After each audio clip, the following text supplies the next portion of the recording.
right, folks, here we go.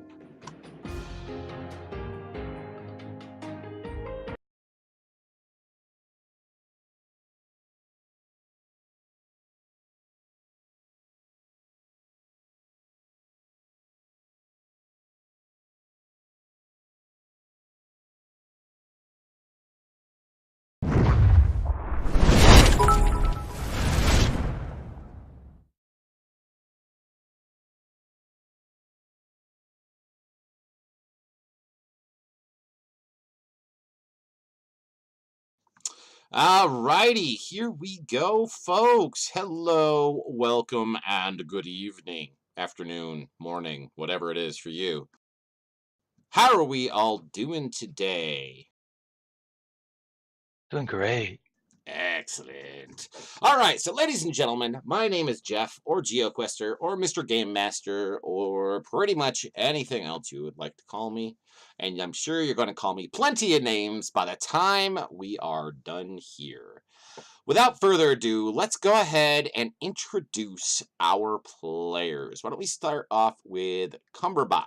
Why don't you go ahead and introduce your character and who you are, sir, as a player?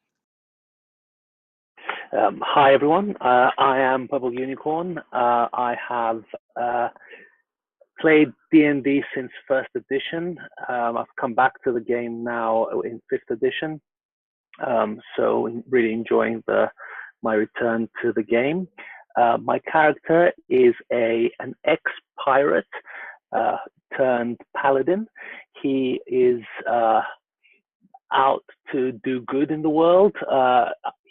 He's a little bit he's a little bit afraid of the ocean because every time he goes on ships, they seem to sink. He thinks that that's because he's upset the previous god he worshipped, and now he's gone over to the good side, and the dark side is kind of chasing him and making his life a misery. But otherwise, yeah, he's pretty much happy-go-lucky. Sometimes serious, sometimes gets a bit of rum in him, he'll kind of start getting his args out, but otherwise, yeah, he's pretty stable character. Awesome. And chat is already starting up. Awesome. This is going to be good to go today. All right. Fletch, go ahead and introduce yourself, please. Well, hello there. I'm Zeb, and I've been playing since my early teens, or late teens, I guess it was. I'm playing a character called Fletch. He's a human ranger.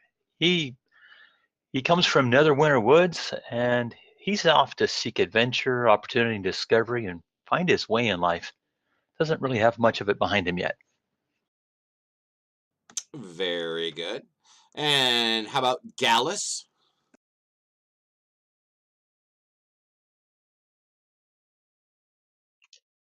Hey folks, I'm Gallus Dax. I'm playing a gold dragonborn paladin, and he's been sent out from his clan to seek out new relations for the clan because of the ongoing war that he has going on back in his homeland. I am another one of those players from the 80s, first edition player, and I've coming back to play some 5e. Excellent, very good. And unfortunately for my my three players, these three guys, they played the first session of TOA. As you all heard, they're old school gamers coming back to the game after a little bit of time away. They haven't really gotten to play a lot of fifth edition before, and unfortunately, where do they find? They find my table to go ahead and play on, where I'm going to fuck with their heads inside and out. So now let's get to some of our new players. Why don't we go ahead and we'll start off with Thon. Hey all, my name is Zoo. I'm also an old school player back from first edition, but I've played most of the editions. I skipped fourth for the most part. But I'm rather new to playing online, so this is still kind of new. Was playing in Dragon Mountain, Geo's other table. And I'm playing Thon. He is a street kid from Waterdeep who wasn't very successful on the streets and never made a name for himself. So he has struck out on his own to find some adventure and make a name for himself. Very good. All right, and last but not least, we will be introducing Lily. However, chat, please be kind to Miss Rebecca and Miss Lily, because it'll take her a moment to communicate with us.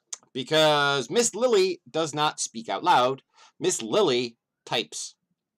So therefore, when I asked her how she would like to speak to the chat, etc., she said, I will type it out, go ahead and use an accent and read it. So I don't know what I'm going to do as an accent for her yet, but Miss Lily is our sorceress, played by Rebecca. And, oh, good Lord, she just gave me a whole huge thing. Give me a minute here. She says, I'm not going to do a silly voice for this because I don't know what I want to do yet. Greetings, I'm Rebecca, a newish player with a month and a half of experience. My character, Lily Valentine, a stage name, is a sorceress, though she considers herself a lover of luxuries and entertainer before any of it. Lily's magic comes naturally, and she has trouble forming it into something that she doesn't go boom, zap, or whoosh. Her repertoire contains most offensive spells more than utility for now. Lily may come off as a bit of a spoilt princess due to her love for the finer things in life. She loves fine clothing, gourmet food, fine soaps, and perfumes and alcohol, and will throw a fit if deprived from her pleasures. She also likes long walks on the beach. Just saying, guys. A follower of the goddess Sune, the goddess of love and beauty, are her passions. She performs as her own tribute to Sune, to make the world a more beautiful place. Helium shall be inhaled. Yes, yes, chat. I will start inhaling plenty of helium to take care of Miss Lily. Nice. I'll sound like a munchkin the entire time. I sound more like Stitch from Lilo and Stitch when I do that. Ohana means family. So that is where we currently are. Now, out of my original 3 players, so that'd be Cumberbatch, Fletch, and Gallus, which of the 3 of you would like to be voluntold to recap game session number 1? I don't mind doing it. Go for it. Last session in Tomb of Annihilation, our 3 intrepid adventurers greet each other in Waterdeep. To the guild hall they went, they sought adventure. There they met an exotic dark-skinned woman and dressed in silks. They learn about a death curse that plagues the land of Chult. Their mission set, our adventurers proceeded on the high seas, where luck would have it. They were captured by the dread pirate Saberclaw. Well, the weather started getting rough. That pirate ship was tossed. If not for the courage of those adventurers, their lives would be lost. And I said, their lives would be lost. The pirate ship was torn apart. It stranded our group at sea. Then a heroic viewer inspired each of them. He went by M. Clancy 10006. We fade to black. What is in store for them? Who knows? Who will they meet? Where will they go? Our adventurers, buried alive, waken, and they open their eyes. Welcome to Port Nyanzaru. Wow! Wow, folks! That is perhaps, in the 3 years I have been streaming, the best player recap I have ever heard. So, Fletch, I have given you a point of inspiration, and because that was so good, I will allow you to give 2 other players a point of inspiration each. Well, my two shipmates, they deserve it. All right, so 1 to Gallus and 1 to Cumberbatch. So I'll add that to you guys. Thanks very much. Sweet. Alrighty. Now, ladies and gentlemen, since we are talking about inspiration and doing other such things like that, let me go ahead and reiterate. And of course, for my players, you get to hear this. I think Rebecca is hearing this for the first time. Ladies and gentlemen, chat is not only here to watch the game, they're here to be a participant in the game as well. Chat, you are able to help or hinder the party members by utilizing your stream experience points or by cheering.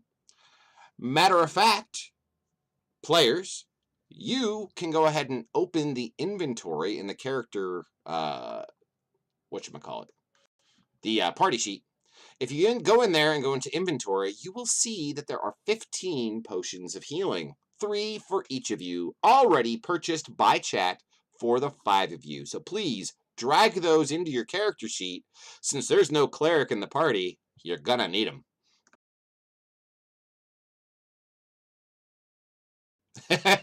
Lily is all over that like white on rice.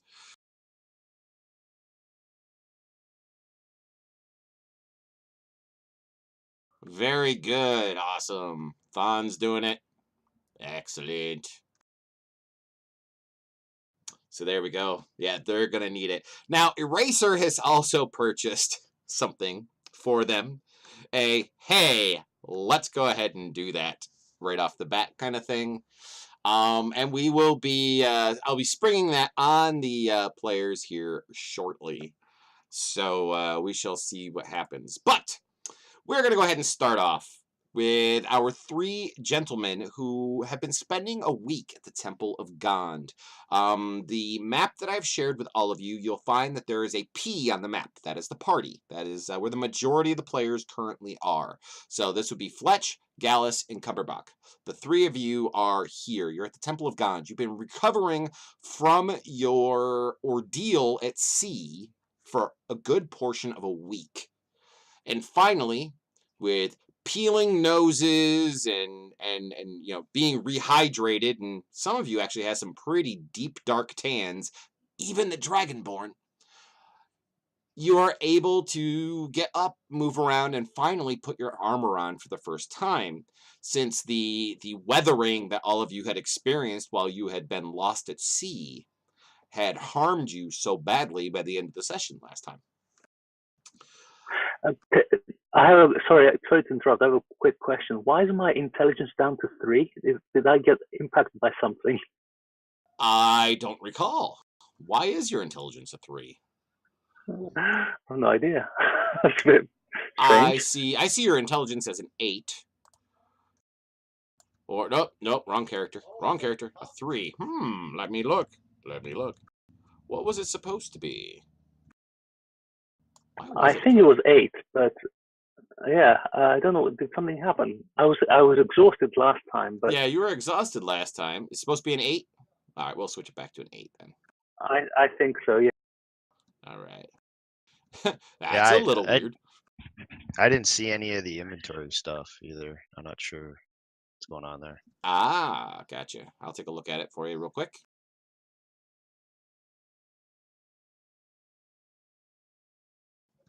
I'm sorry, Lily. I don't think there is anything you can do about the static at the moment. So we shall try as best we can. I'll try to be speaking to you as clearly as I possibly can. Let me drag these over.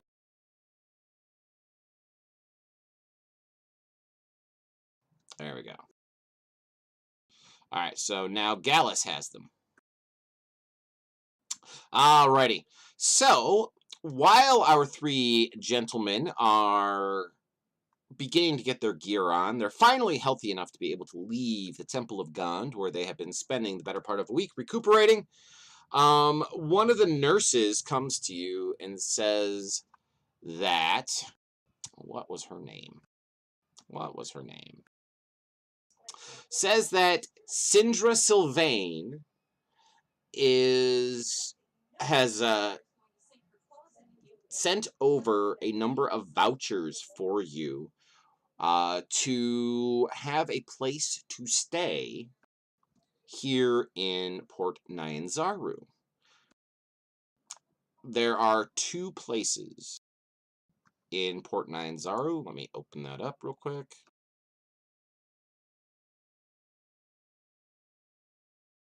Of course, I can't remember what the hell I was going to say. Okay. There are two places in Port Nyanzaru over by the Red Market that this young lady has acquired permission for you to have rooms.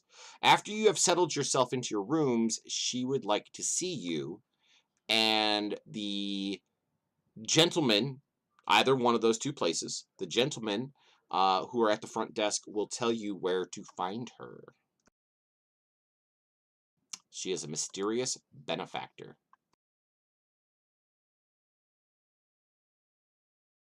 So what would you gentlemen like to do?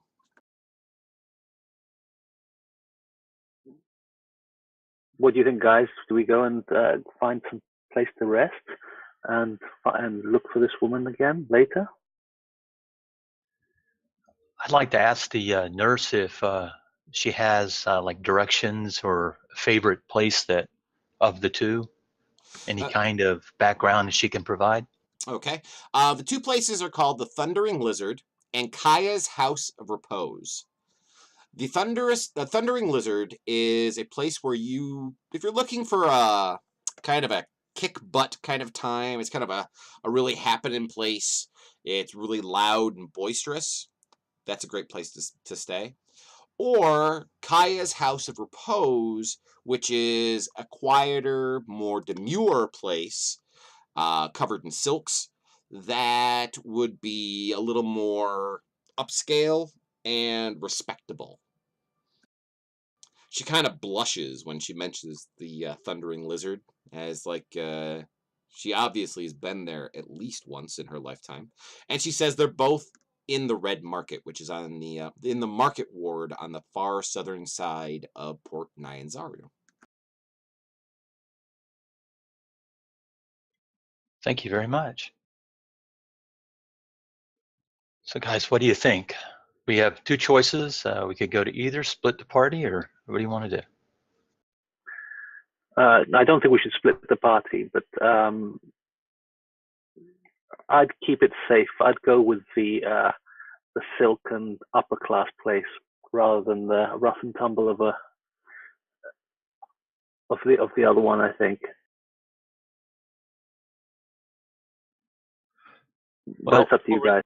before we leave, I'd like to walk around and thank the nurses and all the people that helped us recover, and then head on out onto the streets and let's see which one we come across on the way. Which one's first?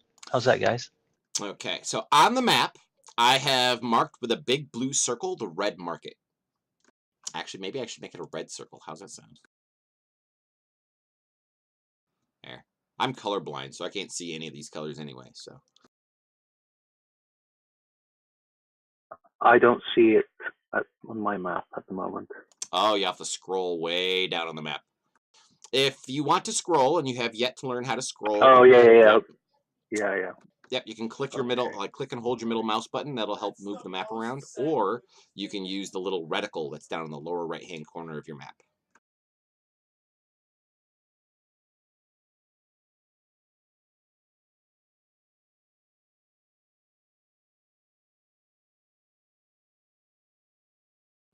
So you guys can go ahead and figure that out for yourselves.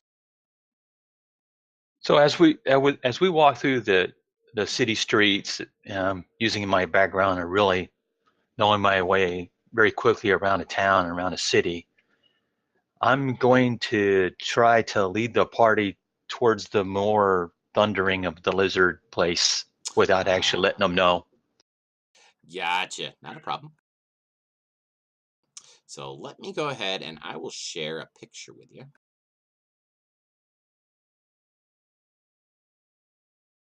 One of these days I'll learn to, set everything up in advance.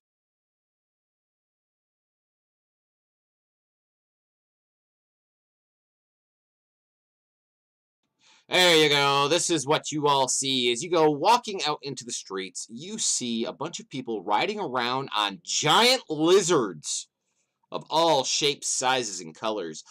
Dust hangs in the air. It's muggy and hot. Crowds are loud. The buildings are colorful. It is the most unique place you have ever seen.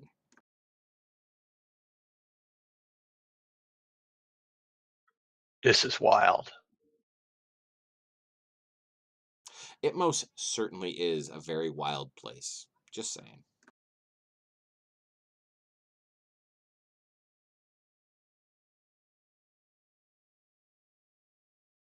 Ooh. I wonder what happens next. Well, guys, let's stick to the walls. It looks like these guys have the streets, and let's find our way. Let's find our way. Hmm. Do these guys look like they're racing? There are some guys who look like they're like basically drag racing on dinosaurs, up and down the streets. There are others. People are hawking wares and doing all sorts of stuff. I mean, it's just bedlam all over this place. If one of you would like, you can take the P and move it around the map as you wish to move. You have relatively good directions from the nurse. She's, told you where the red market is. And the fact that the Thundering Lizard is, of course, the place that you're going, though you don't know that that's where you're going.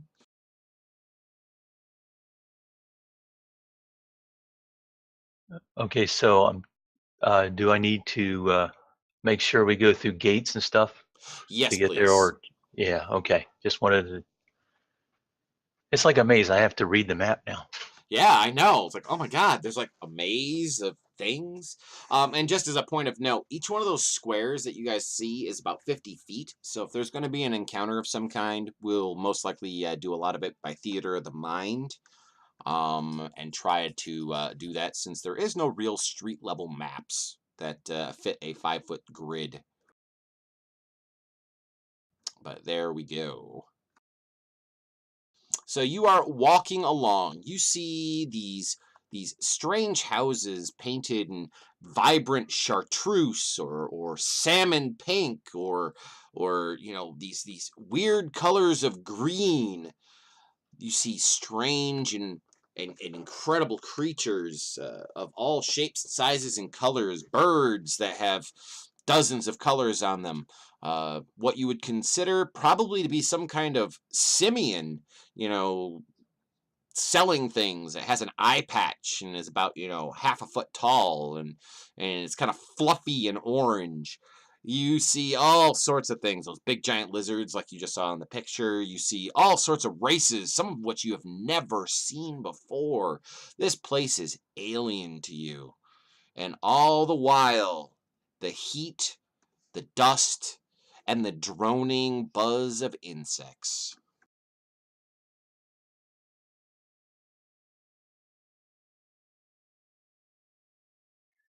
I still haven't figured out how to get down there yet. I think you've got to go right and then up through Merchant's Ward under the what's that? That's like a little bridge tunnel thing, and then all the way. This little red line that I just put out, actually, here, let me draw a line for you. Kind of where you can see. There you go. So you can see that a little bit better. That is actually a gate. Okay, it's like a big like Arc de Triomphe style gate that you could actually walk under. So you don't have to worry about walking all the way up and around. That does make it quicker. I thought you'd like that. Okay, let's try to map out where we go.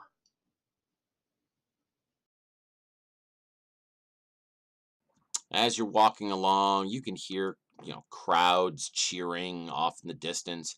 You're walking along the harbor side of things. You can smell the fish and such. As you're approaching that direction over there, there's a large like open air pavilion style like gazebo pavilion tent thing that has all sorts of wonderful things happening underneath it. Weird smells of spicy foods and sweets are attracting all sorts of things right next to like a butcher shop, an open air butcher shop where they're cutting off the heads of chickens. Well, we're about halfway there, but we don't know that. Nope, not quite yet, you don't. But you are passing by like some other weird stuff. Off to the east of where you currently are, you can see a number of warehouses because there's kind of like a seawall that you're walking along, and all of those warehouses are kind of like below the grade that you're currently walking on. So you can see ships, you can see these warehouses and all sorts of stuff down there, and it looks more down to the east. It looks a lot more like Waterdeep than it does some sort of alien place. Everything seems to be relatively whitewashed and more standard northern style building than what you've been walking through thus far. And to the west, is that a circus? That is actually a giant open air market.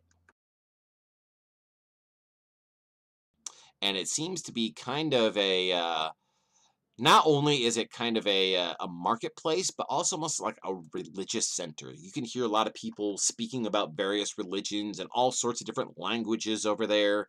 Some of them you recognize, some of them you don't. People dressed in feathers and wood. One guy who is obviously a Choltian, much like the woman who had requested your presence down here and has since been lost at sea.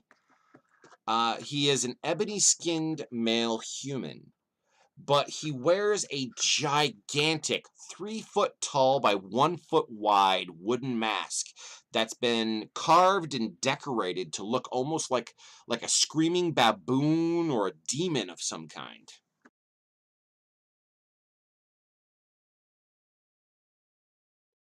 Guys want to stop anywhere along the way, or you want to Well, I mean, keep on going? it looks like it's some kind of festival or something weird's going on. I'd be surprised if this is just normal. Do you want to ask someone what's going on in the city?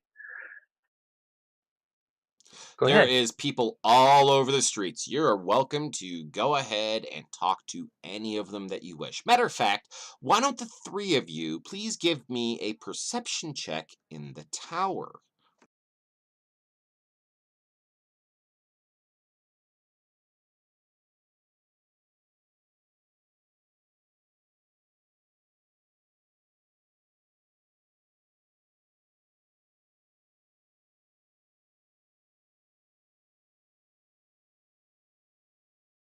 Alrighty.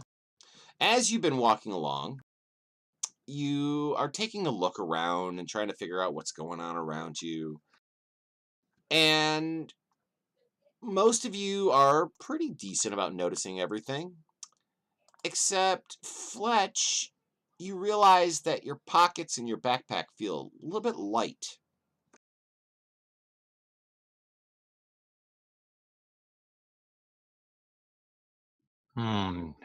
Gents, I'd say you might want to keep an eye on your stuff.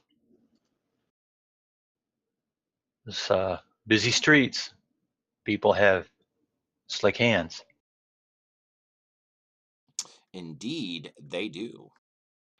Matter of fact, they have such slick hands that Fletch, you'll notice on your inventory in your character sheet that there is something missing. That would be a difficult thing to do because my memory isn't that good. Ah, well, we'll continue moving on then. Because you can't remember, then that's absolutely fine. That's good for me.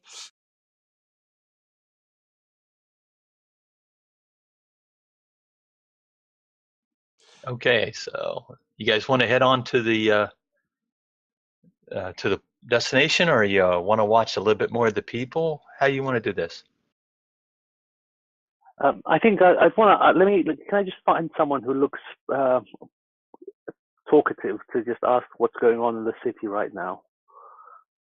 Okay, there's a small group of children up ahead. They're kind of at the corner of the giant tent to the southwest of your current position. They seem to be playing and doing stuff. They're eating right now. They're all sitting on boxes and around crates and such. And they're eating and hanging out. Okay, well, why don't I sort of go over there and say hi? Okay, so you walk over to them. And they kind of look up at you. Hey, kids. I'm new into in town. What's going on in the city? Is there some festival going on?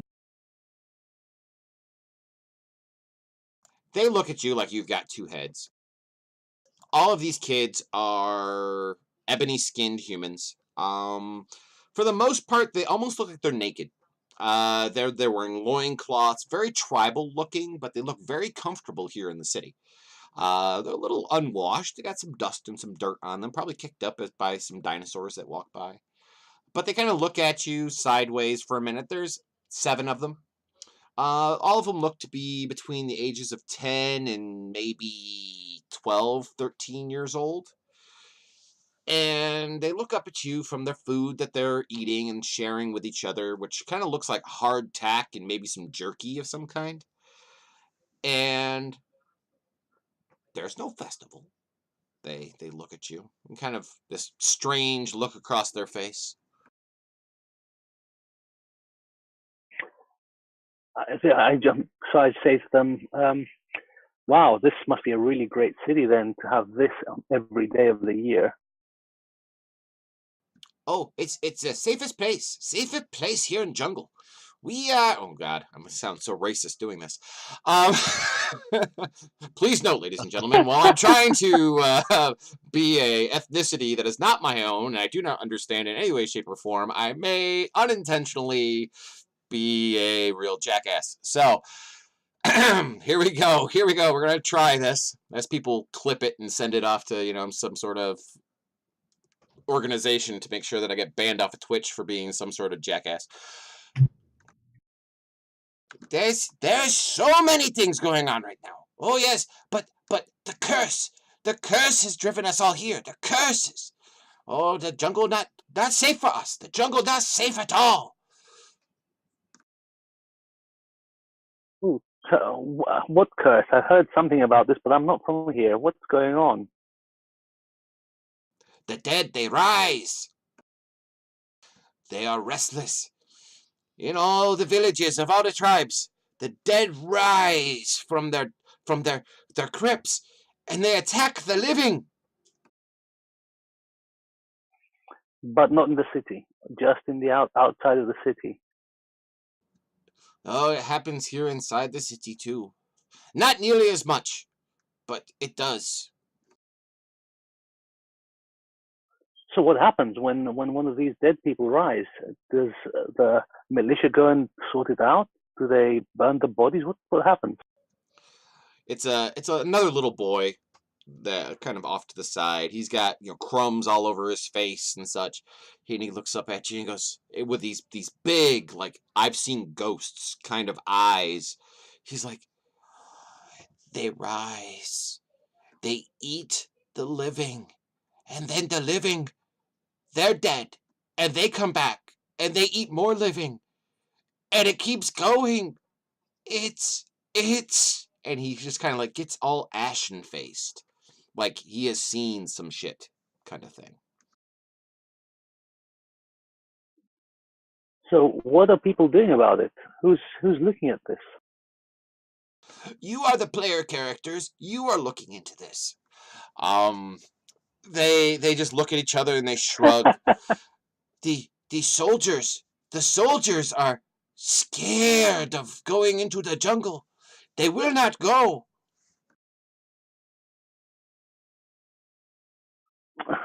I toss the kids my 1 copper coin, and I say, thanks, go and get something more to eat. You look a bit scrawny, and move on. Okay. You need guide? I can be a guide. And they all just kind of like clamor around you. They start pressing in around you. Told you maybe not to make eye contact. Maybe later. I try hold on to my stuff just to make sure that nothing gets taken. Okay, give me a perception check.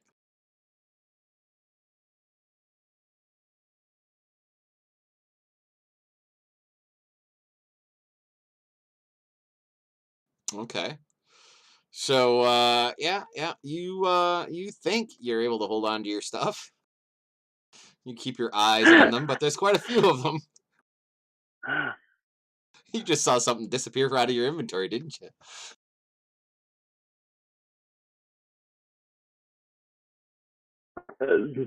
No, I didn't see anything disappear. That's scary. Okay.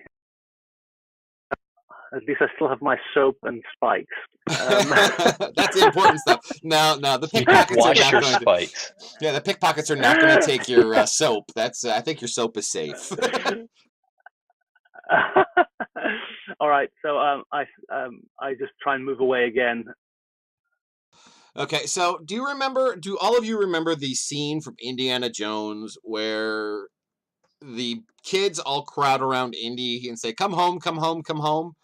Well, that's kind of what's going on to you right now. As you begin to move, they kind of move as a mass with you, and they're all beginning to like. They got their hands on you. They're trying to touch all of you. They're like, you need a guide. Hey, come this way. Oh, there's colorful things. Look at this parrot. They're going on and on and on and on, realizing that you guys are not from here. Of course, Gallus, they kind of give you a little bit of a wide berth because you look like a dinosaur, but you have 2 feet and you're a humanoid. But they kind of give you a little bit of a safe distance as they kind of look at you like they're a little scared of you, maybe. Yeah, I was just gonna say, like I kind of look at them like sternly and just say, "Back away." Like try to intimidate them a bit to kind of get their distance away from us a little bit. Okay. You can go ahead and roll an intimidation check in the tower if you'd like.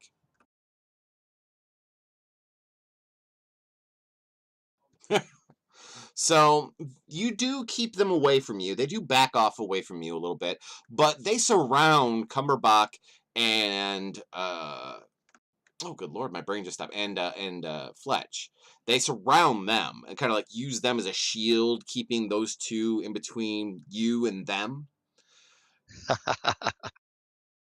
So, and I'll tell the two of you, it's really uncomfortable because these kids have their hands on you in places that maybe your doctor is about the only person who ever gets to touch you there.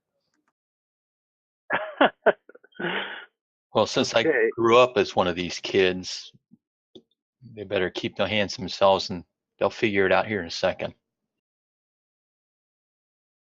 All right. So you guys can go ahead and continue moving yourselves along if you'd like. Oh, goody, goody. Let's see here. Trying to move diagonal. I made that word up. Yeah, yes.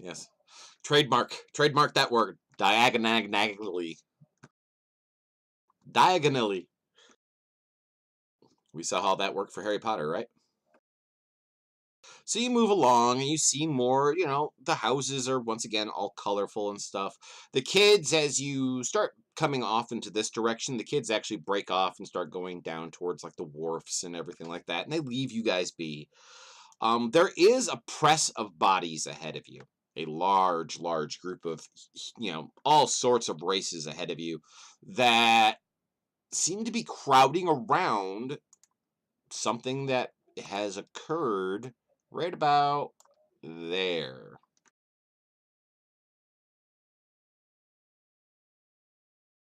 And the L, by the way, right there, Lily, you are the L. Thon, you are probably somewhere not that far away, as Lily is entertaining the crowd with feats of prestidigitation. Yeah, I'd be right by your side. Okay. So there's a large crowd that's kind of piled around you. There are people who have stopped in the streets to watch Lily perform all sorts of prestidigitation. I understand you don't know that spell, but in this case, you're just performing basic magic tricks that are basically sleights of hand for yourself.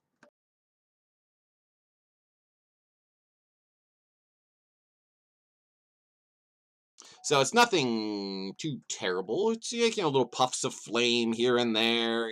You pull coins out of people's ears. You're doing all sorts of stage magician or street magician style tricks. Hey, you got 3-card Monty on a table in front of you. Thon is probably the hidden mark in the crowd to kind of keep everybody entertained. But as you guys are here doing this, the two of you will see that there is a dragonborn, a human, and a half-elf coming your direction. They definitely look way out of place.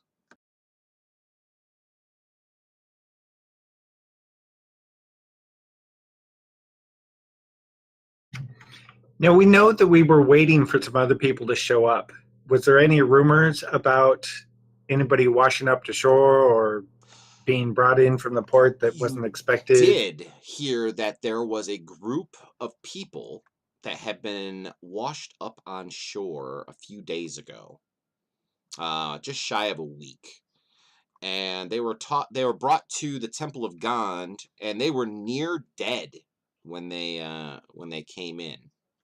So this may be that group. They have an appearance to them like they've seen the bad side of Umberlee's temper out there on the water, because they're covered in like peeling skin. Even the Dragonborn, his scales are peeling off.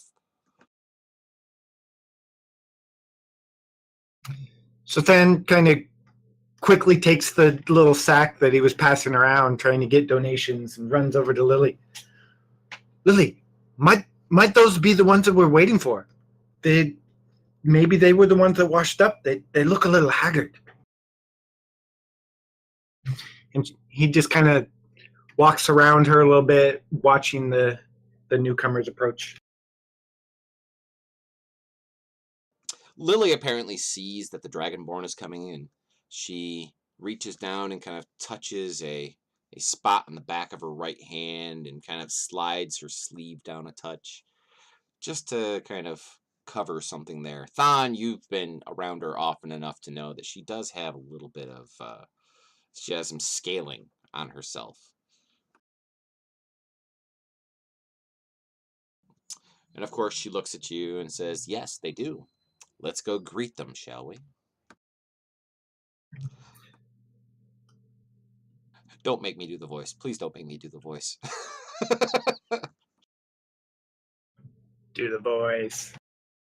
Yeah, they do. Let's go greet them, shall we? Not that voice. She's not a goblin. I cannot be a sultry woman. I should have Susie Q come in here and just sit next to me and just read stuff off for me. So then we'll follow right behind Lily, a little off to the side, kind of hiding behind her halfway as we approach. Okay.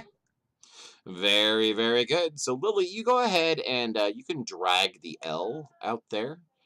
Now, for the rest of the party, you guys can see the fact that the commotion, whatever has started the commotion, and the crowd ahead of you has stopped, and you see a pretty damn good-looking human woman and a younger human male coming in your direction.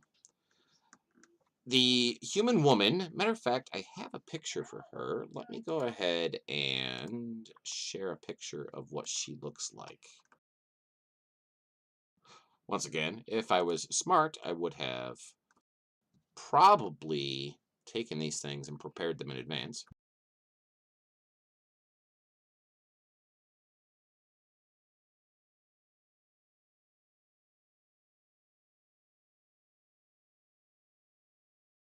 There you go, folks. That is what she looks like. Yeah, Lily, I saw the outfit that you had done. And she is wearing a dancer's outfit at the moment. Not what you see in the picture, but kind of like a belly dancer's outfit. She is definitely fair-skinned with red hair. She's very, very good looking. So, gents, that is what you see coming your direction.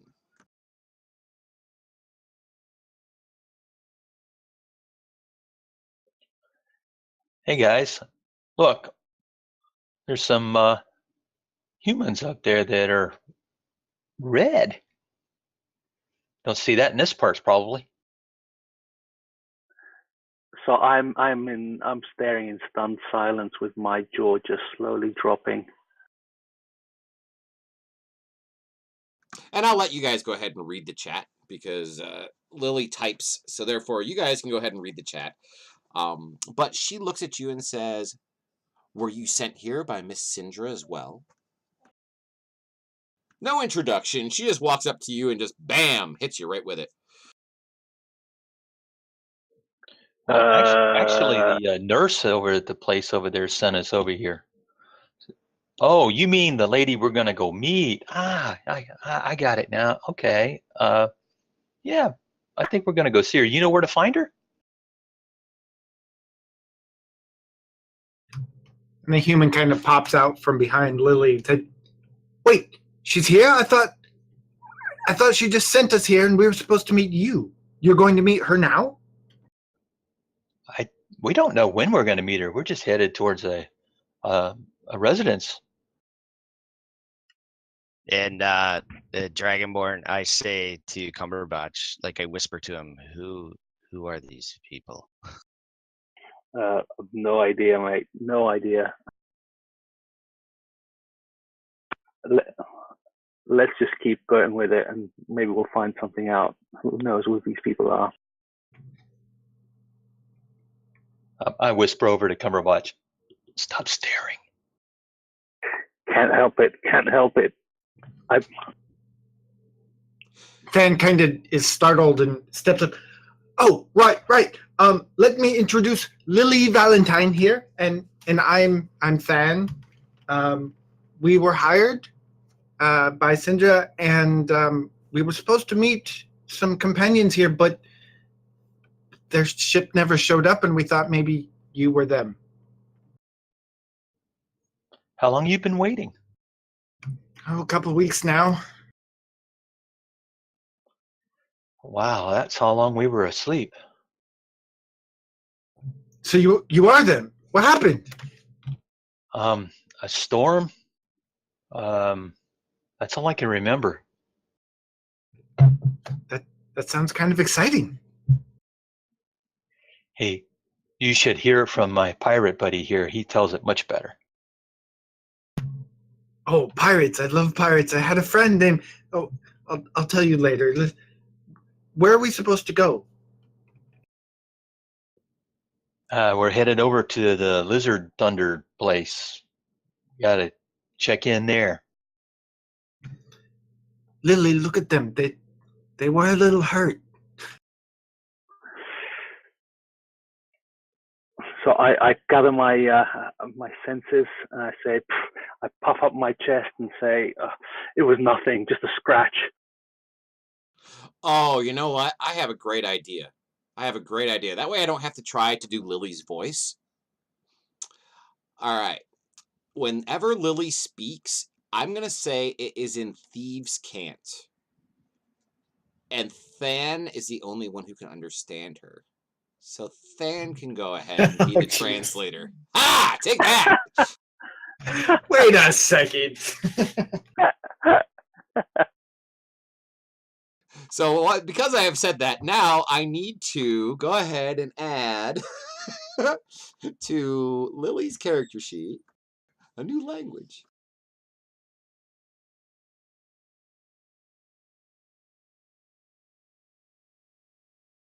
All right. There's that. Zoo, be sure to put on your language, put Thieves' Cant. All right, I had not set that up. Yep, spell it exactly the way it is for the feature. And what I'm going to do is I'm going to add the language to Fantasy Grounds.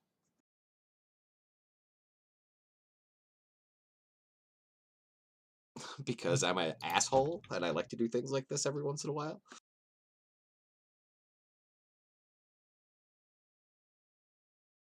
So does this mean Lily doesn't actually speak, or?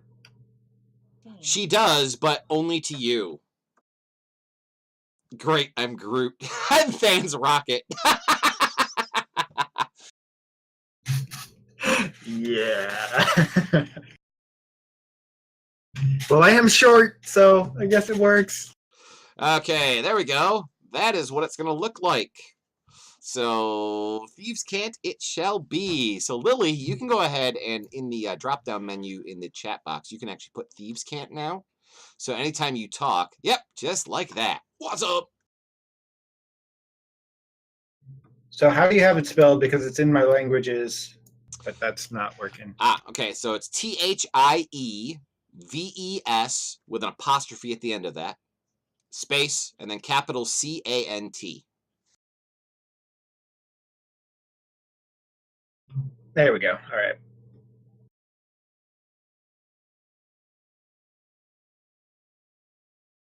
Excellent.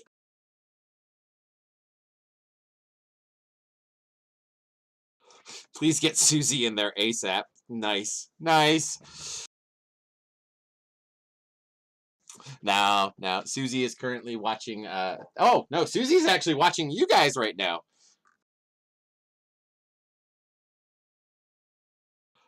Susie, why? Oh, you're giving people shards? You want to buy people shards already?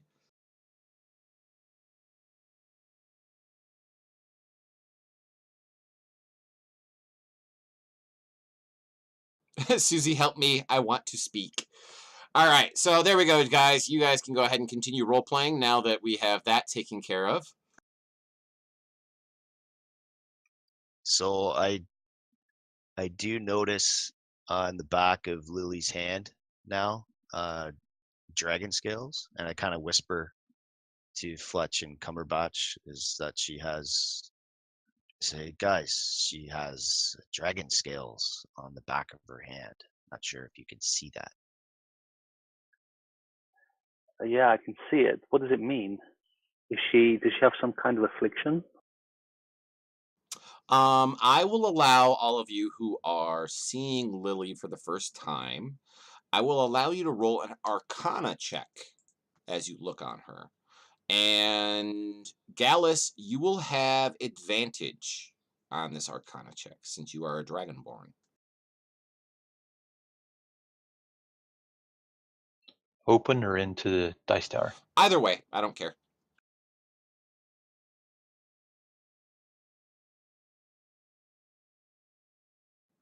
Okay, so Fletch and Gallus, the two of you will... You kind of look Lily up and down for a moment, and... Oh, Jesus, Susie's being mean. She's trying to redeem a fractured reality already. You look her up and down, and you realize that the scales that she has, she probably wasn't born with.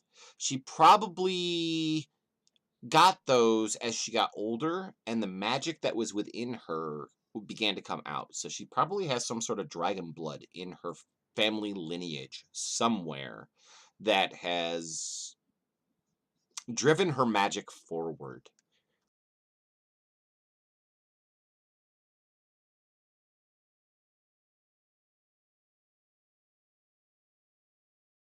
So Gallus, I'm thinking that's magical scales as opposed to maybe some disease or something. Yes, from what I understand, is some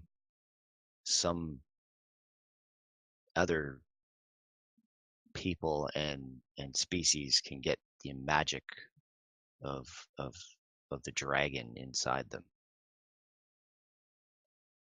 So is that good or bad? While you are discussing this here on the street together, you hear a scream from the north of you. And all of you whip your heads around to the north and look, and you see a large lizard with 3 horns charging down the road at you.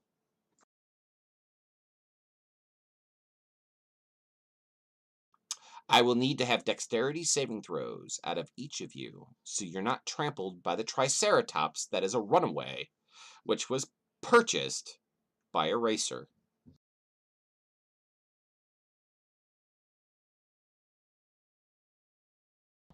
Uh-oh, Fletch. Oh no, Gallus. Oh no, Lily!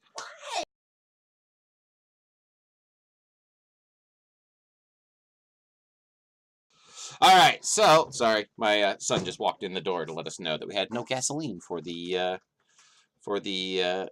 whatchamacallit? The lawnmower. Okay, so out of the 5 of you, 3 of you are unable to jump out of the way in time. That would be Fletch, Gallus, and Lily. And the 3 of you will be taking a little bit of damage. As poor Lily is knocked down to the ground and knocked unconscious.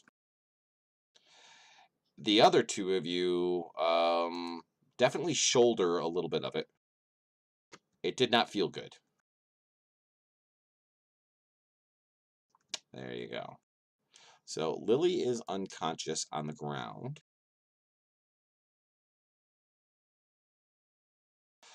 Yes, so don't blame me, blame chat.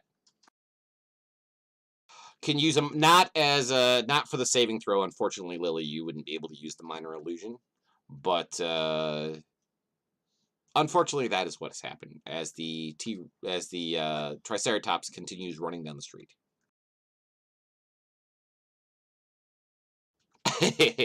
That's funny. All right, gents and lady, what would you like to do?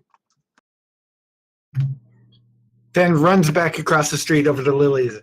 Lily, are you okay? Come on, wake up. I go over and I give Lily a 1 HP healing hand.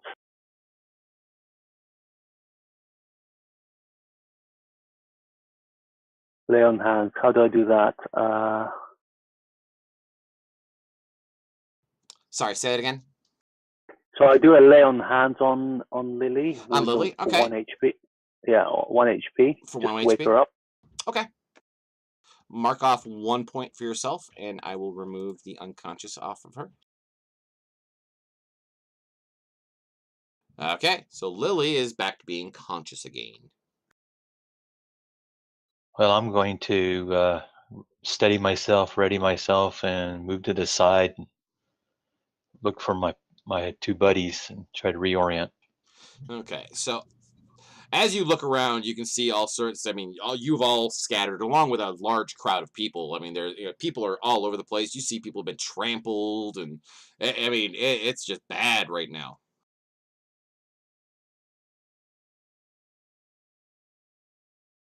Dan looks up from over Lily to the rest of the group. You've got to watch yourself. This sort of thing happens all the time around here.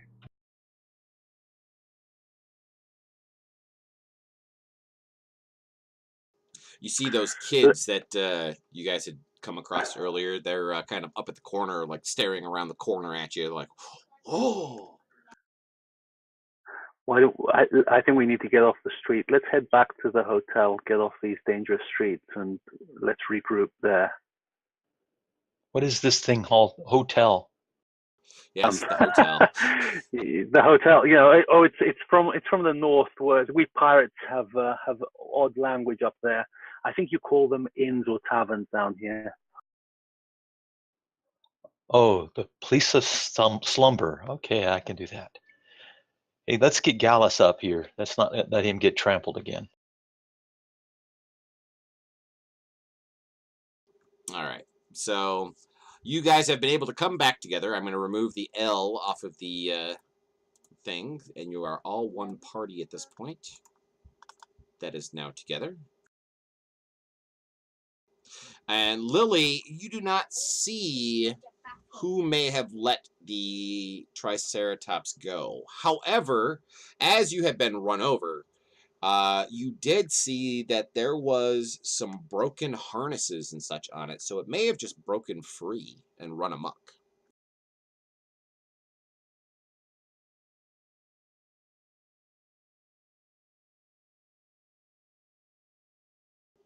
So, gents and lady, you may go ahead and continue moving along. You're almost to your destination.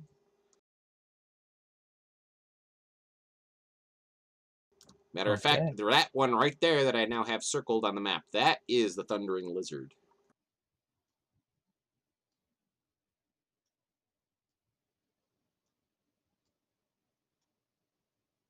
Excellent. All right, so you guys hurry off to the Thundering Lizard, and that's where we are at the moment. I'll put you right there. As you walk into the Thundering Lizard, it is full of all sorts of shapes, sizes, and colors of people. The place is the most wretched hive of scum and villainy you have walked into in this place. There is races of all kinds. There it's I wouldn't call it dirty, just call it well used.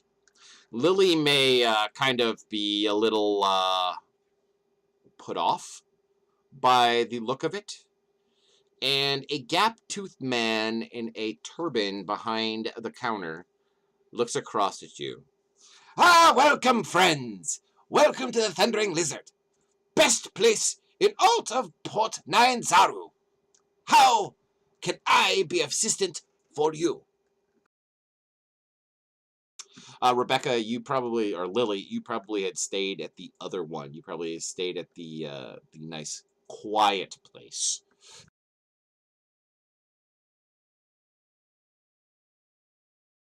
I'm going to look up at the guy and say, hey, I was handed this voucher. Do you know what it's for? What it'll get me? He takes it from you and he looks down at it and leans over and conspiratorially kind of like whispers loudly, because it's kind of loud inside here, even this time of day. Ah, I see. The lady has brought you to us. Very good. I have rooms for you. They are upstairs. You have the 3rd floor, all to yourselves. Here's the key. When you are ready, I will be up there. No worries, no worries. I will bring dates. I will bring drinks. We will talk. Go take care of yourselves. The bathtubs are clean. I guess I'll head on up. Guys, you coming with?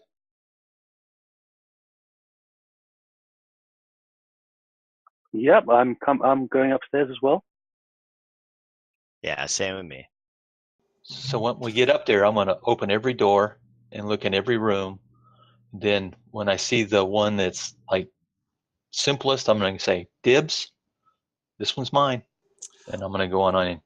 Now, what's really unusual about this is in Port Nyanzaru, as in most of the jungles of Chult, if you go to a large city area, most of the hotels that are, well, most people don't stay in hotels. Those who can stay in hotels actually have lots of money. And each hotel room has a bed and a dresser and a mirror. I mean, they're good sized rooms. I mean, they're at least 20 some odd feet apiece.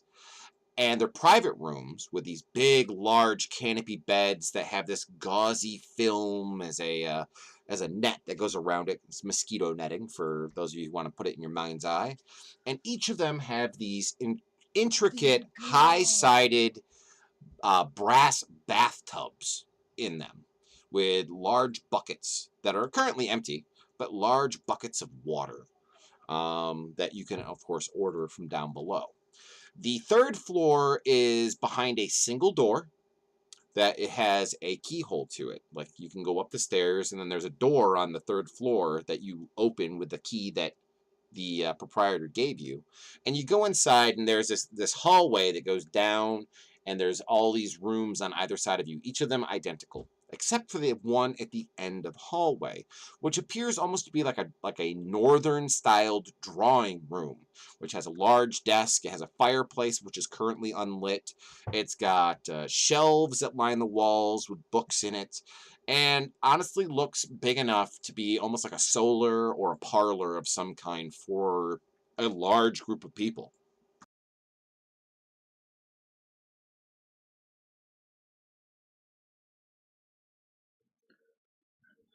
So I assume one of the rooms on the way down met my requirements for simple.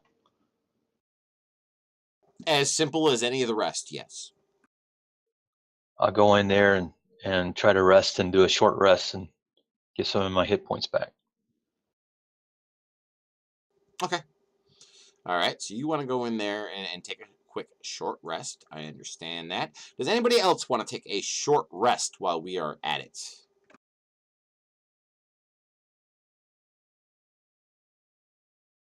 Because if anybody else wants to take one, you may. I am okay with that. Lily needs some time to recover. Yes, she does. She does need some time to recover. So, along with a bath, you guys can take a quick rest. And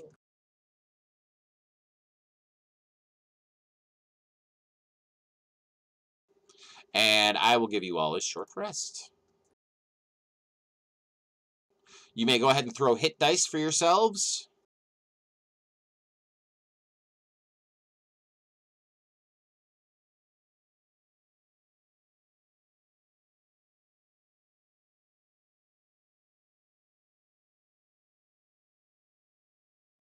Oh, yeah, that's a good rest. Excellent. So, around about an hour and a half after you guys have gotten to the third floor, the proprietor knocks on that outer door that led into the rest of the floor. You can hear him rap on it softly. Van, who's just sitting in the hall, jumps up and goes and answers it.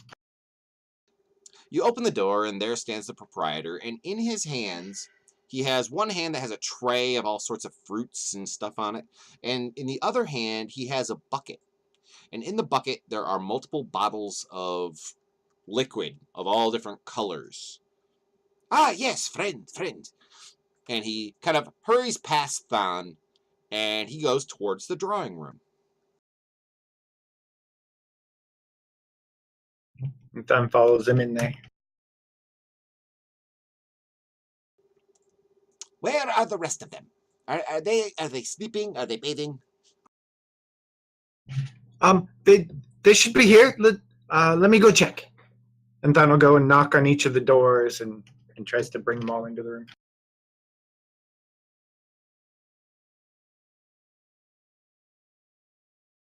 Okay.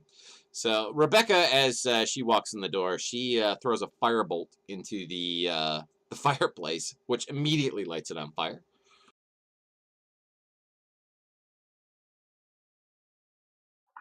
I say to her, you really know how to make an entrance.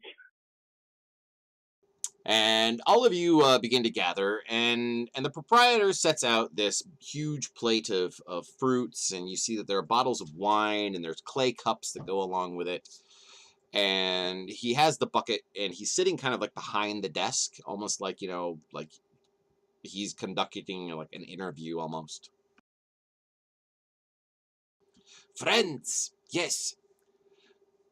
Welcome to Port Nyanzaru. We have been waiting for you. My name is Bob Wadi, and I am your host here in the Thundering Lizard.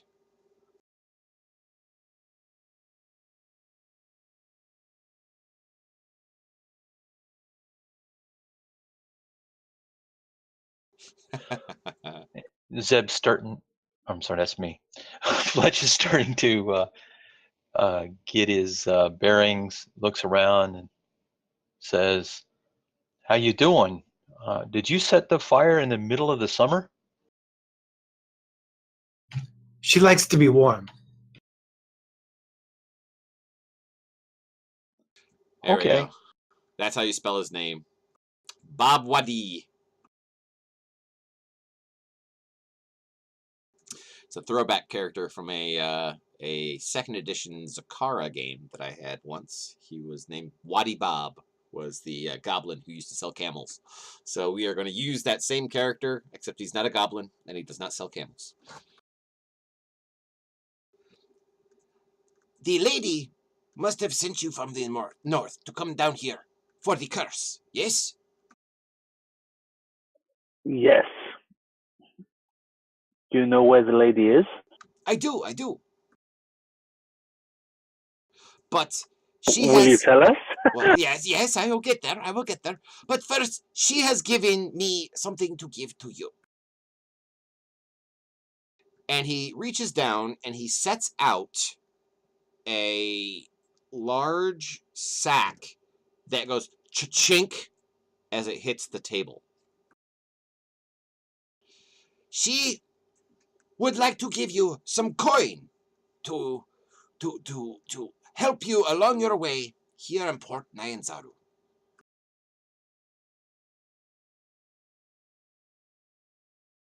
Then glances over at Lily. Does this mean more shopping?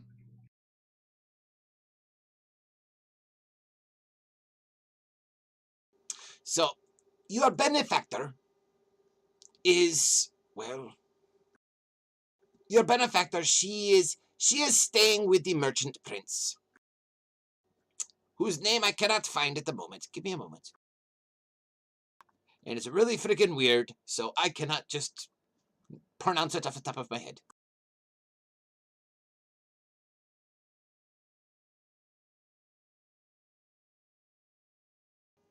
One thing I really dislike about playing on Fantasy Grounds is the organization of the books. They drive me up a wall sometimes.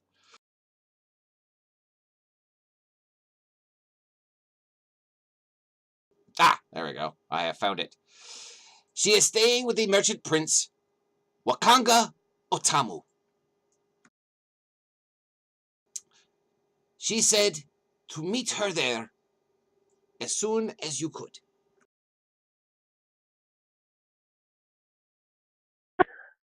Sam, could you please translate some of what Lily is saying? Nothing for you.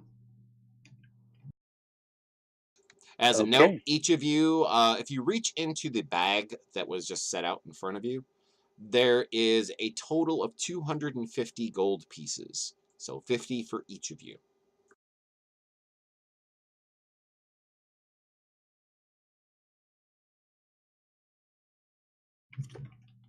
Lily has counted that there's 50 coins for each of us, though.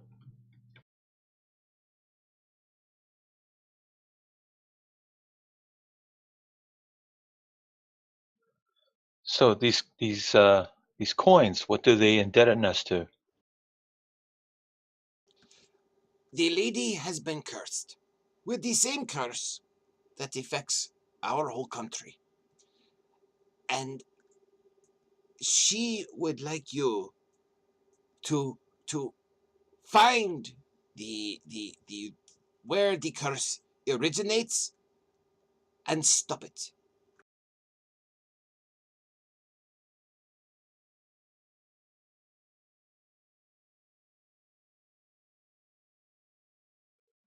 So is this a down payment or is this all in advance? This is a payment. This is just a down payment. This is some extra spending money to help you get through the harsh realities of being in such a boisterous town as this.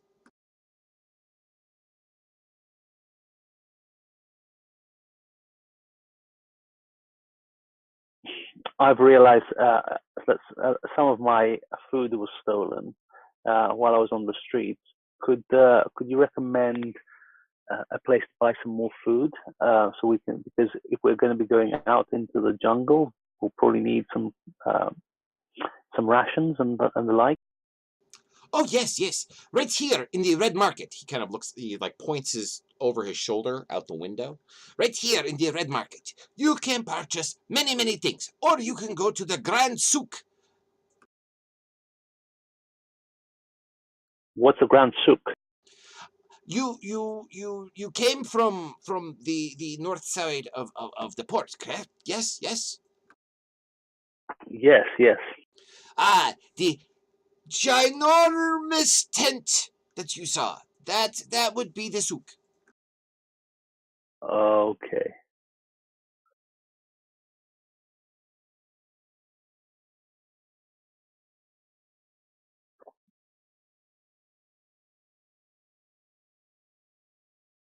Can you tell us any more details about the curse?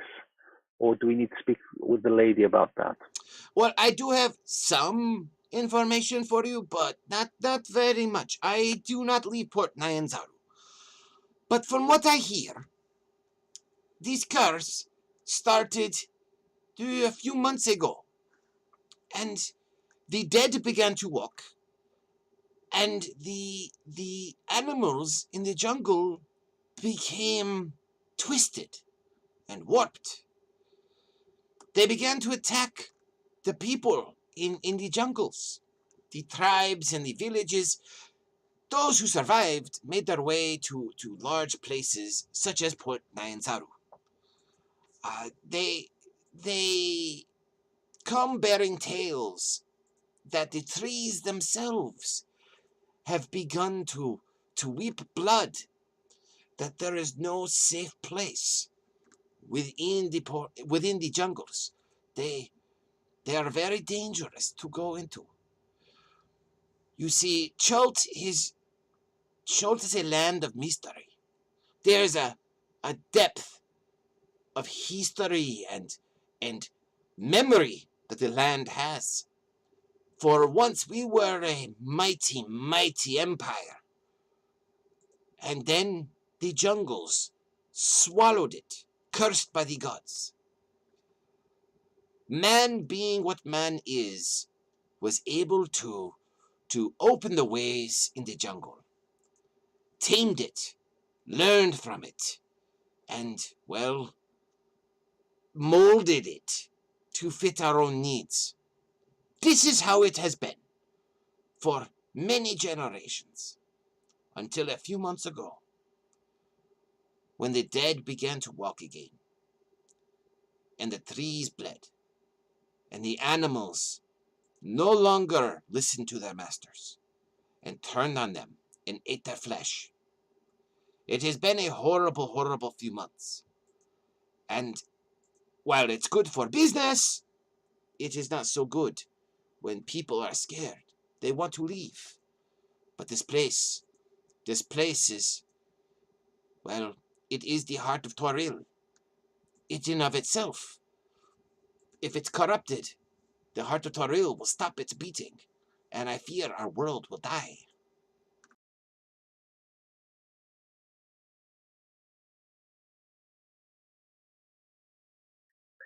Thank you.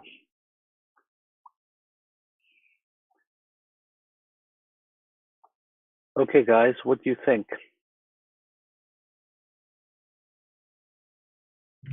Dan just looks around at everybody expectantly.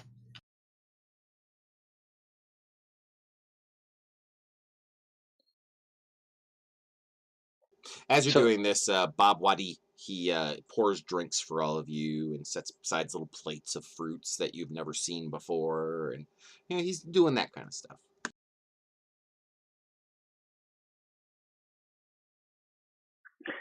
Do we want to go and see this lady then? And maybe we'll get more information from her. That seems right.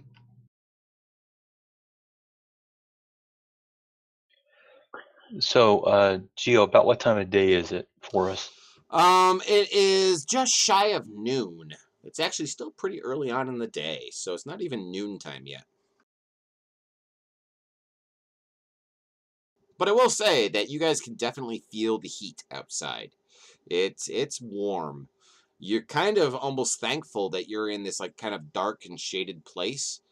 Um, Even though Lily lit the fireplace, it doesn't appear like even the heat from the fireplace is really any different than the heat that is just ambient in the air.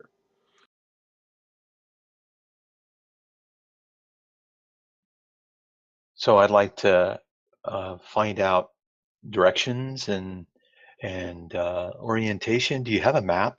Do you have something to help us get to where we're going? He walks over to the wall, and there's kind of a big, like, almost like a rolled up paper or some such thing, like up towards the ceiling. And he reaches up with a long stick that has a little hook on the end of it, and he pulls it down, and you get to see a huge map of Port Nyanzaru. Matter of fact, it's the same map that the players have on their screens right now.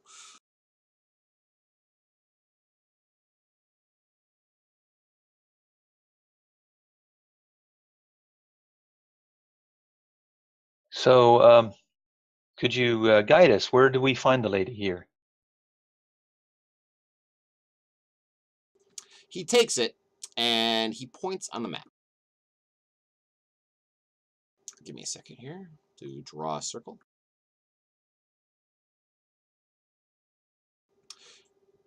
This is where the merchant prince lives.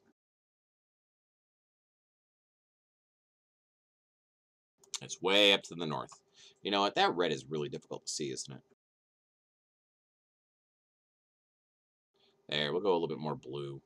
A lot more blue. So you guys can see that much, much better. There. That house right there at the dead center of the circle. That is the merchant prince's house. So Gio, if we want to stock up and stuff, do you want us to work out normal adventuring gear and go see a vendor, or do you just want us to assume we stopped by a vendor and picked up some stuff? It all's up to you guys. Okay, what I'm going to do is I'm going to allow you guys, if you want to go shopping, you can go ahead and just take whatever you want to out of the player's handbook, spend that amount of money, and be done with it. If you want to haggle, we can role play it. And all these people who are down here are willing to haggle. So you could technically probably get like all of your gear and stuff that you want much cheaper if you're willing to spend the time. But at the same time, you may end up getting screwed over, and they may charge you more.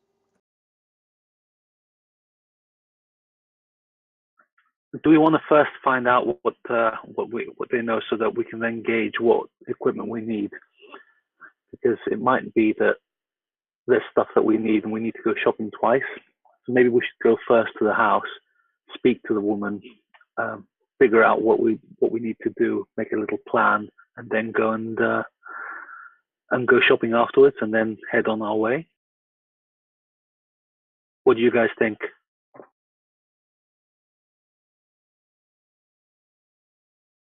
I'm good with that. Yeah, we need to find out where we're going to be going first before we buy anything.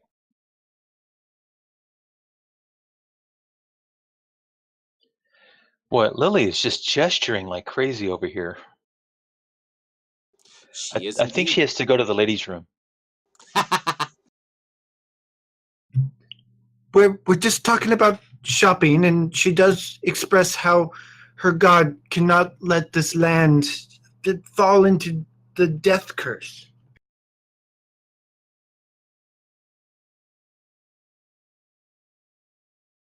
Okay. I'm just waiting for you guys to tell me what you want to do. So Mr. Than, you and Lily, you've been here for a while. You know your way around better than we do. We have a map, but do you know which streets are better? I have been around this city a little bit.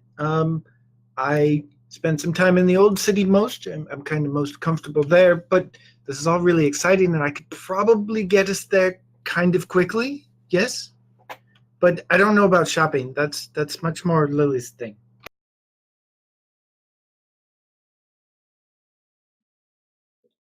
I'm not interested in shopping. Everything we want's here, right in this room. Then grabs another piece of fruit and says, "Oh, okay. Then should we go?" Yeah, I think we should just go to the lady. and figure out what's going on.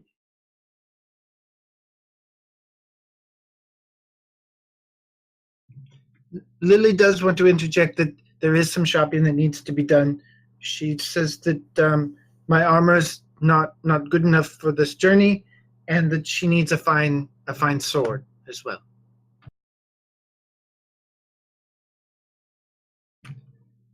You have the map. Maybe we can just meet you there. We can be very quick.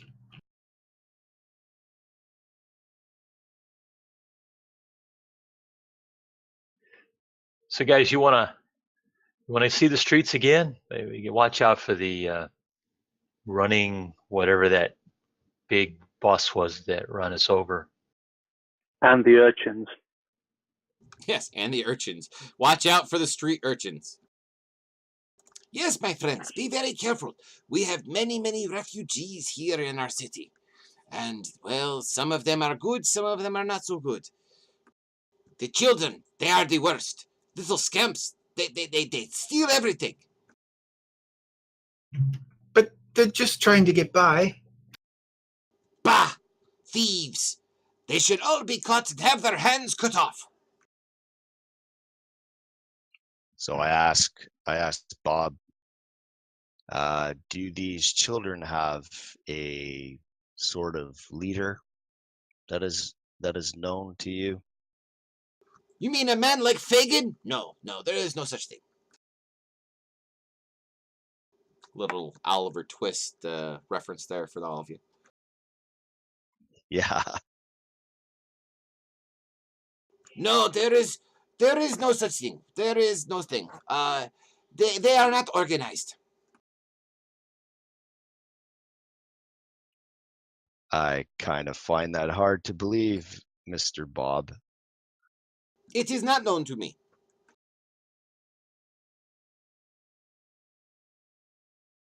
If you would like to see if he's lying to you, you may roll an insight Yes. check on the tower.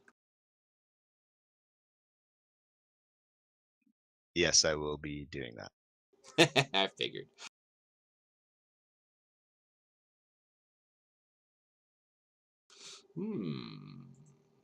Lily, he is telling 100% the truth. 100%. Gallus, you think he might be hiding something.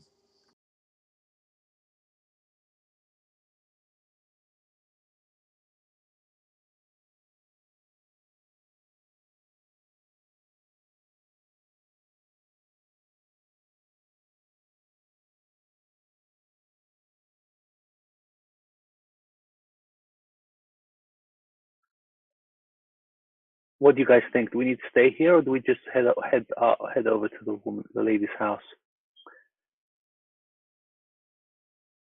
or do we try and find more information out of this guy? I lean over to my friends and I say, I grew up on the streets. I was an urchin. They're not organized, but they're organized. There is someone in charge, but no one will know who that is. If we try to interfere, it will make us problems.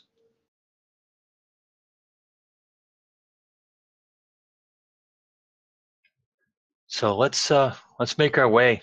Let's get our journey going. I've had enough of this fruit. Yeah, it's probably going to give us indigestion, so let's move on. Alrighty. I'm good with that. So we want to hand wave the shopping? Yes?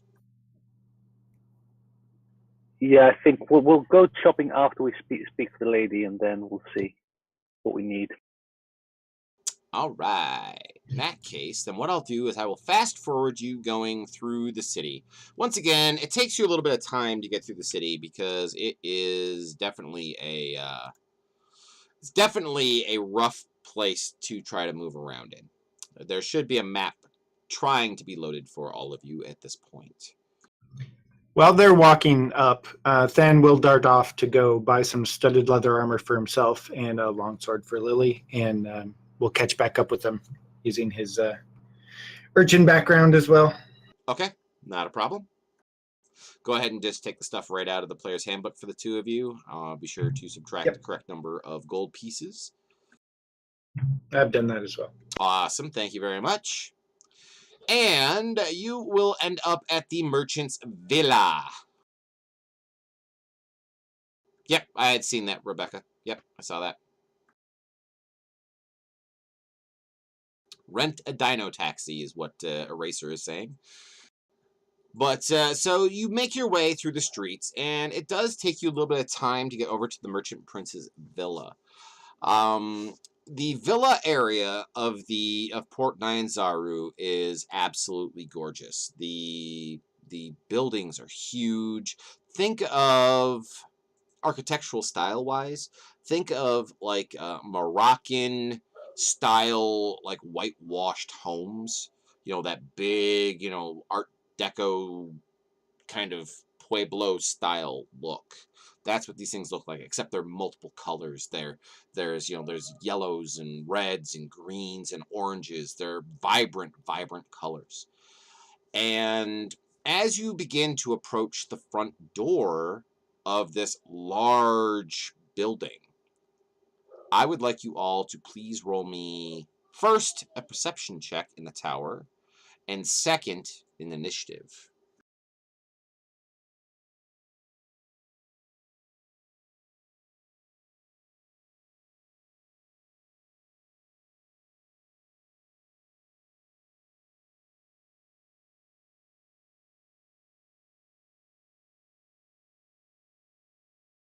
Excellent.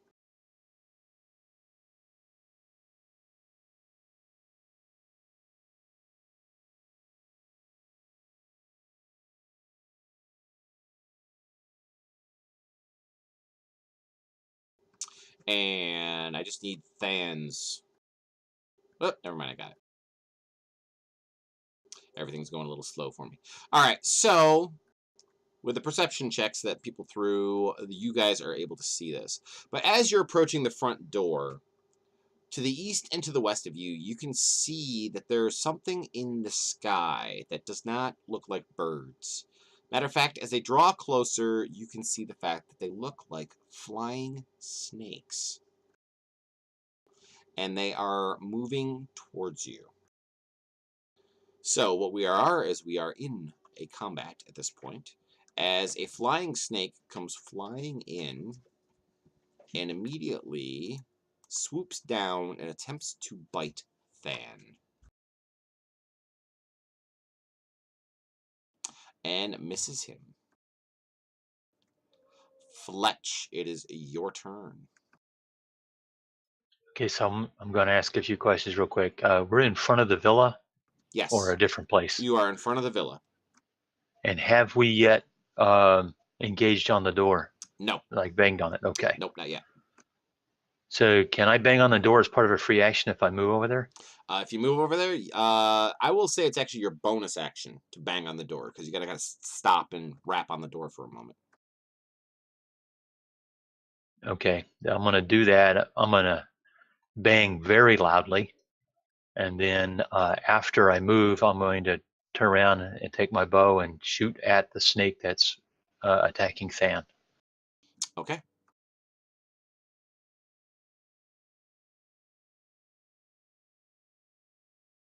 Alrighty, we'll go right for it.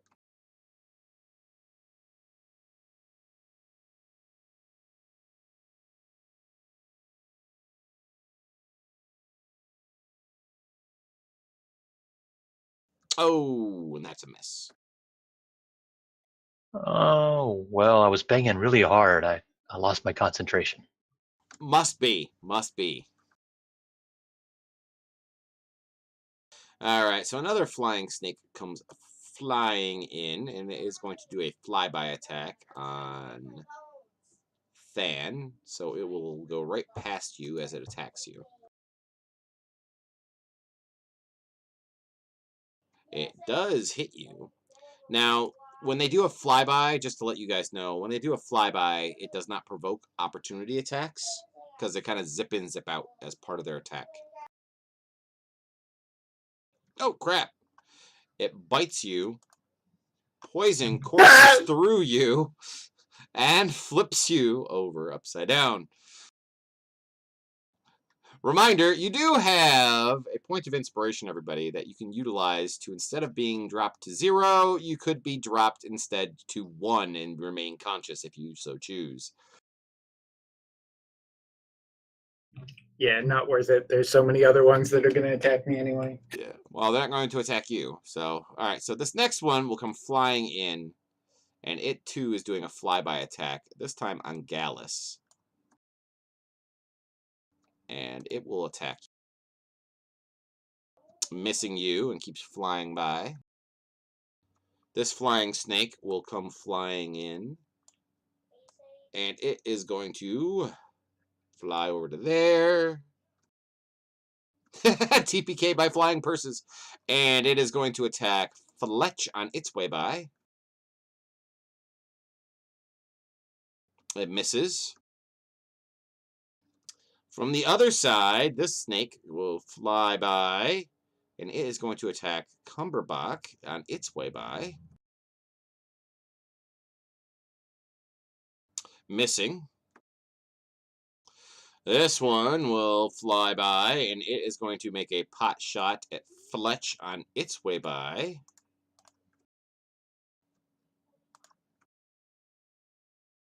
Misses. Good lord, these things are missing a lot. My dice suck. They don't like being blue. And this one is going to fly by Lily, and attack her. Uh-oh, that's a hit. Uh-oh. Does Miss Lady Lily Valentine, does she wish to utilize her point of inspiration so she does not die right off the bat?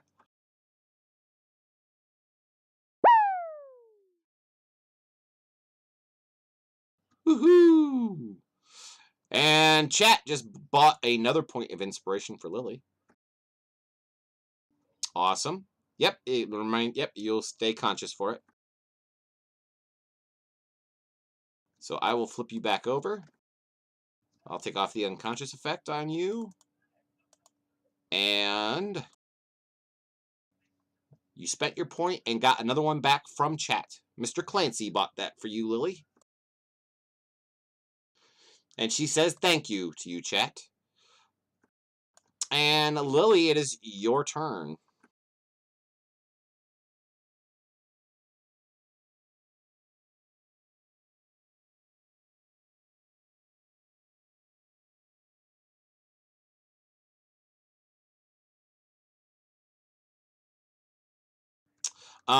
Yes, there would be a benefit, but unfortunately the door is currently closed. So, Fletch has knocked on the door, but the door has not opened yet.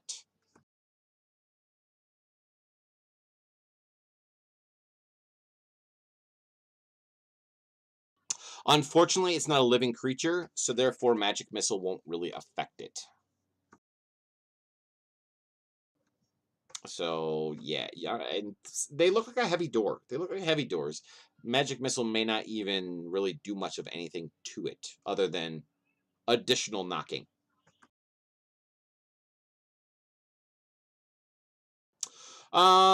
Think of like flying water moccasins. They're not really very large snakes. And they look like if you used a magic missile on one of them, they probably would fall down quickly. Or I should say, a number of magic missiles, a full casting on a snake would probably make it fall down quickly.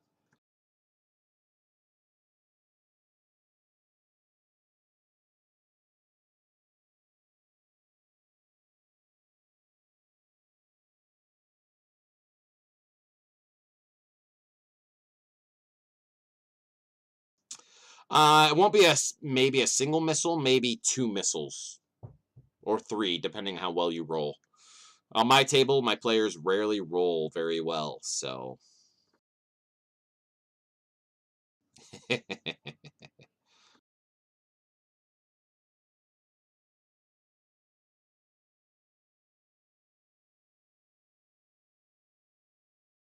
That's snake number 2. Awesome. Go ahead and do that up.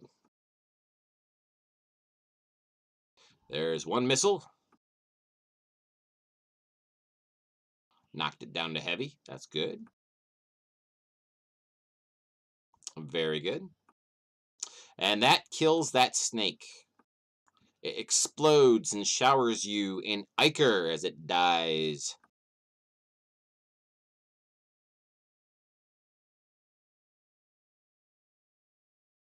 And you'll cast the last one at number 9.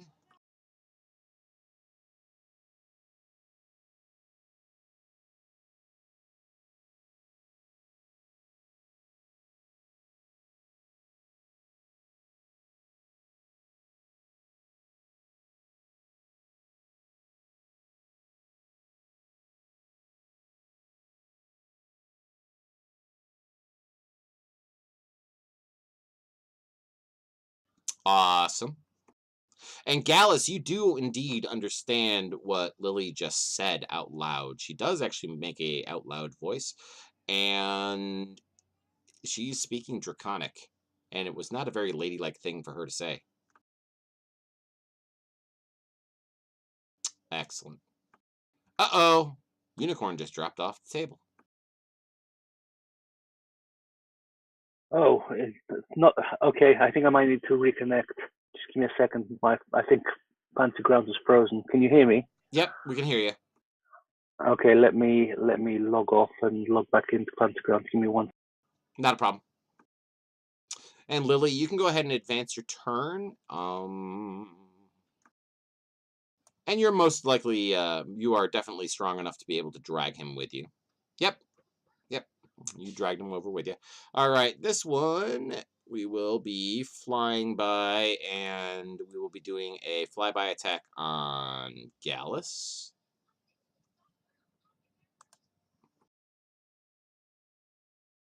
Ooh, and a hit.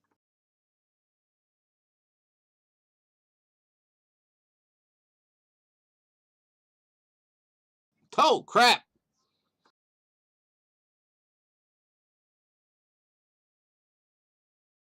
As Gallus falls down to a snake. Cumberbach, it is your turn when you are connected. Yeah, it's connecting now. Yep, not a problem. Take your time. I'm in no rush. These bloody snakes are annoying. Yes, they are. They have knocked down 2 of you. By the way, Gallus, do you want to utilize your inspiration point? Which, by the way, you were just purchased another inspiration point by chat. Yeah, I better use it. Okay, so I will remove the one I just gave you, and I will put you at 1 hit points, and take away the unconscious effect on you. Okay, let me get some bashing going on. Okie dokie.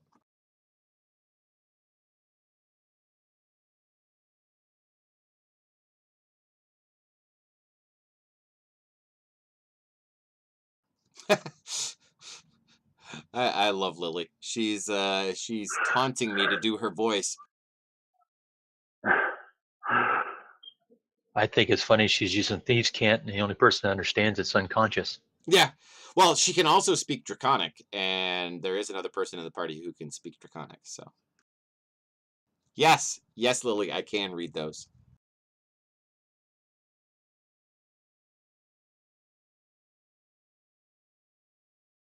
I understand. Don't worry. I've got you covered. I'm doing something at the moment. I'm working something up.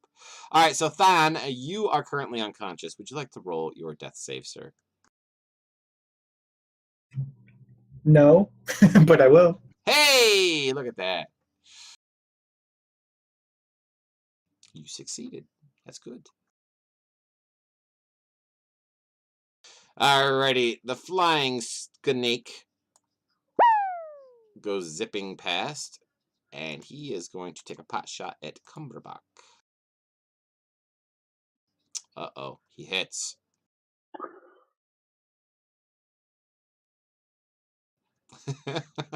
Thon, you're getting another point of inspiration. So Thon, go ahead and be sure to add that to your character sheet. Bought for you by chat.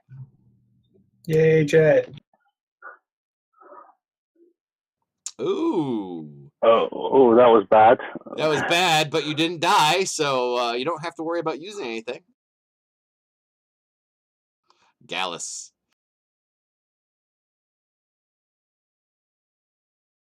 So is my breath weapon full action? It is an action. Yep. I'm gonna have to drink a potion. I will utilize healing potions on my table as a house rule are a bonus action to use. Oh, okay. That's cool. I'm going to I'll lay hands on Cumberbatch and then drink a potion. Okay, that's perfect. Go ahead Thank and you very much. target him and heal him up. And then your potion is 2d4 plus 2 for yourself.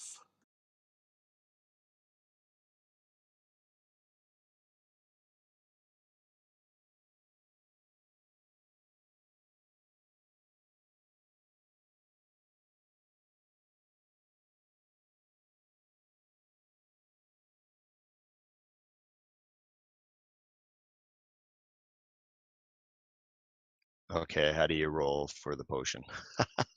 Actually, I'm putting a effect on your character sheet, so give me just a moment. Oh, okay. There you go. So be sure to target yourself. So untarget Cumberbach and target yourself, and then you can hit the heal on that. Excellent. And that's how that works.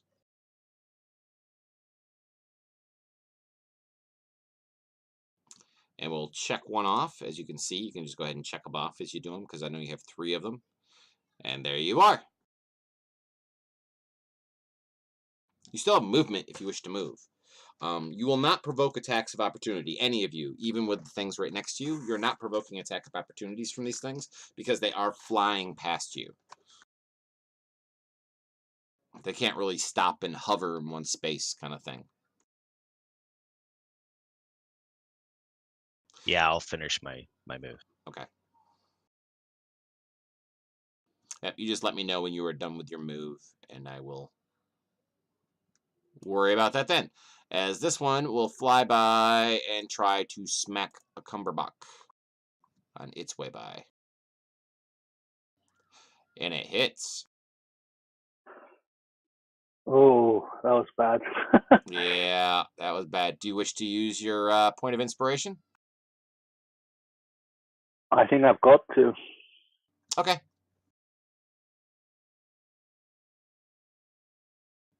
There you have it. So you Okay. are conscious and upright, but it has bit you. Now, at the end of the turn, the doors fly open. And standing on the other side of the doors, let me go ahead and open this up on the map. Standing on the other side of the doors are 3 large men. What can we do for you? So the flying snake goes by, and it is going to attack Fletch as it flies by.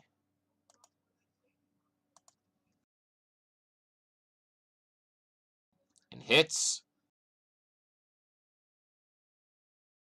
Fletch, it's your turn. I assume these big guys in there just saw that snake go by me. Yes. Yes, they did. As they go, their heads just kind of in unison, just watch it go by as it bites you. Okay, so very rapidly, I'm going to tell them, snakes, we need cover. And then I'm going to use grab Cumberbatch and see if I can drag him in behind the door around one of these guys. Okay. All right. So, Cumberbatch, you are conscious and such. Do you wish to resist him, or are you just going to go with him? Oh, No, I I'll go with apologize. I thought he was upside down. No, he's not. I'll go with him. I'll go with him. Okay. There. So I will move him in. And indeed, the large guards here, they are telling you, they're like waving you inside. They're saying, quickly, quickly, come inside, come inside. Yes, Rebecca, we are using new initiatives every turn. It randomly rolls every single turn for us, except for the first turn. Okay, so I think I've used all of my all of my turn. I don't think I have anything left, right? Nope, you're pretty good there. All right, so this flying snake will try to dart over here and bite Gallus as it goes screaming past.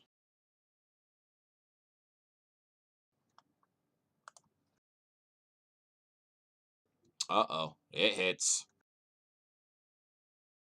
These snakes are no joke.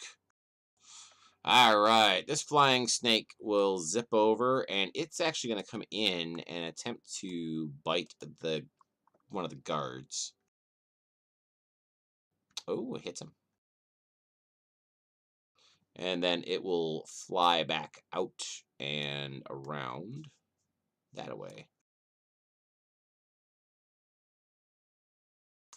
All right, the one that was just bit comes out, grabs a hold of Thon, and brings him back inside. Like that. This one will reach out and grab a hold of Lily's arm. Now, Lily, do you allow the gladiator to pull you inside? Because as far as you know, basically the doors just swung open and a big guy just grabbed a hold of you.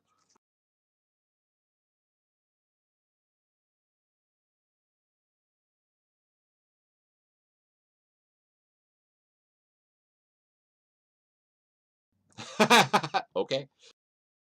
So he brings you inside, leaving poor Gallus out there all by his lonesome as another snake goes flying past, attempting to bite him.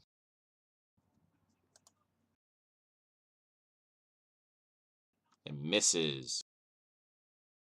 Another snake goes flying past Gallus and will target him. Uh-oh. There's a hit. Is he prone? Who? Gallus? No. Gallus spent his inspiration point to make sure he stayed conscious. Okay. All right, Gallus, do you wish to spend your other inspiration point that you have on your character sheet to remain conscious?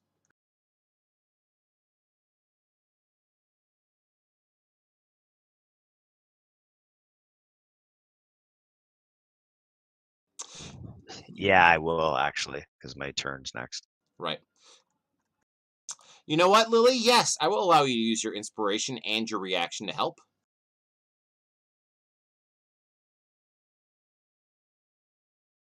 There you go, sir. You have 1 hit point right at the moment. I'm wondering what Lily is going to do as a reaction.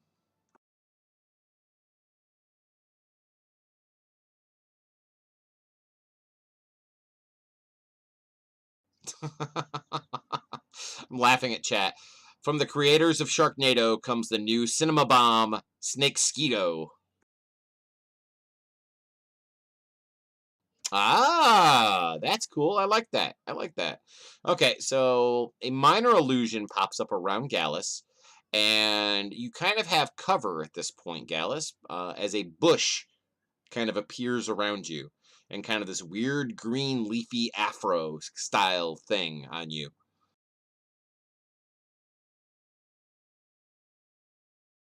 But it is your turn, Gallus. What would you like to do?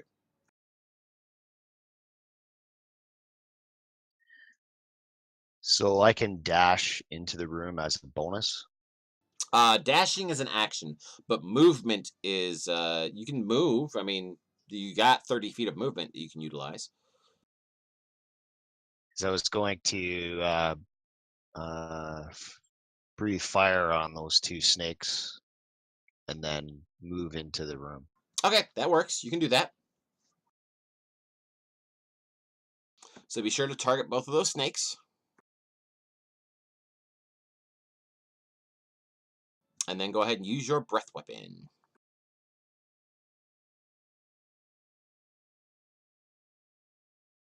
Is it just straight damage, and then they do a saving throw? You hit the save button first. You see where it says save? Yep, you only have to hit once. But that works. Let's see. They succeeded. So go ahead and roll damage. Hit the damage button, and it'll roll it for them. Excellent. And now you can move as you just blew your fire at them. Don't forget to close the door. Yep, that's part of your movement action. You can use that as a part of your move.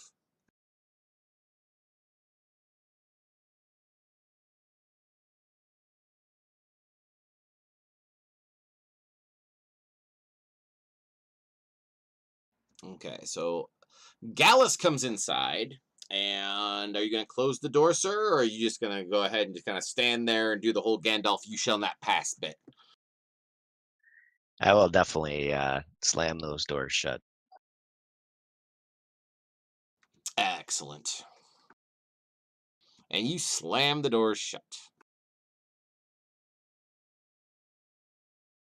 Which effectively will remove the rest of the snakes off of the combat tracker at this point, because you can't see them anymore as they are outside. And we will go ahead and clean off the initiatives, as you are now all safe inside.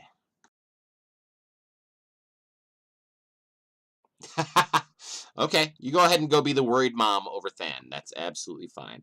So the three large guards kind of look you all up and down. Can we help you?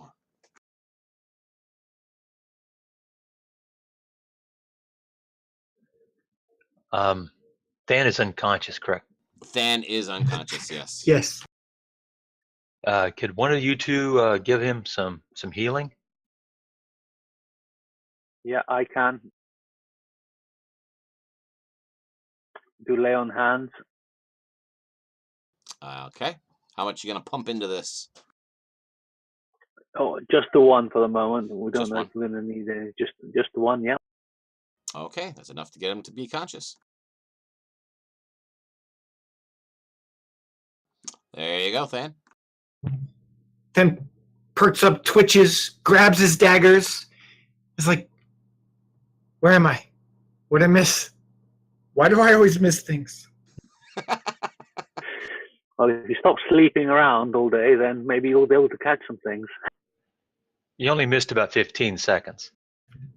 Something whizzed by my head, and then this. Yeah, I was here, and then I was here, and then I was dead. I don't know what happened. He looks down at his armor and sees the blood on it, on his brand new studded leather armor. Lily, I'm so sorry. I'll get this cleaned up. I promise. And once again, the guards say, "Why are you here? Thank you for, standing back up, but why are you here?"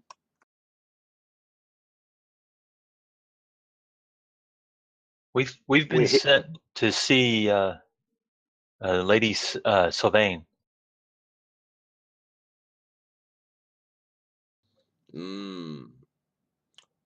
Please come inside, they say, in a deep rumbling voice. And they will lead you deeper into the villa.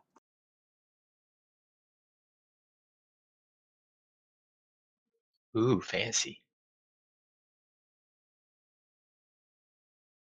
So they lead you inside, and I'm going to open up a little bit more.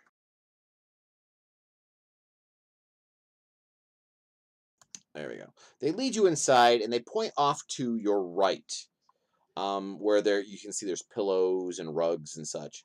Please wait for the master in the sitting room.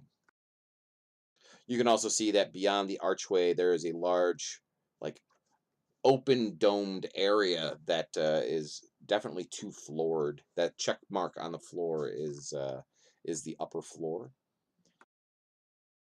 as they lead you in.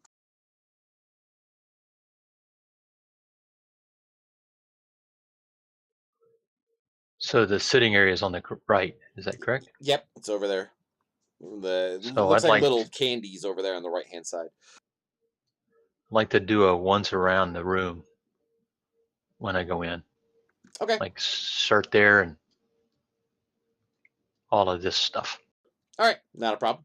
You start walking around the room. There are many divans and pillows and such like that. It's a gorgeous place, honestly. It's absolutely gorgeous. There's a large fountain in the middle here. Now, Lily, this is the kind of treatment you're used to from back at home. This is the kind of stuff that you want to see. These are the giant pillows, the upper class, the upper echelon. This is what you like.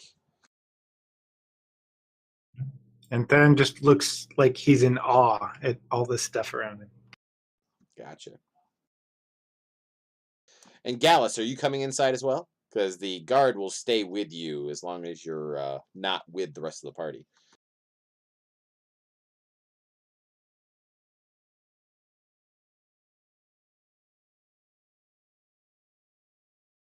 Yeah, I'm coming in there.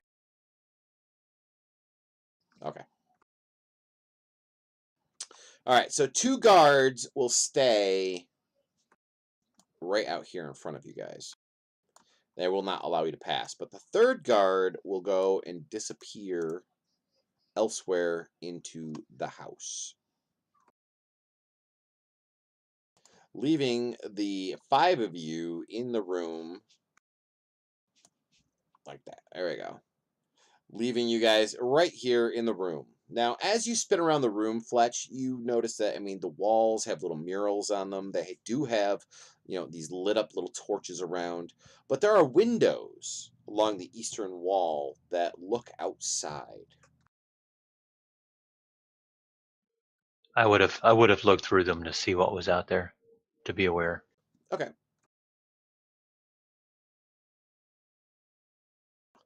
You see that there is a courtyard with a fountain outside.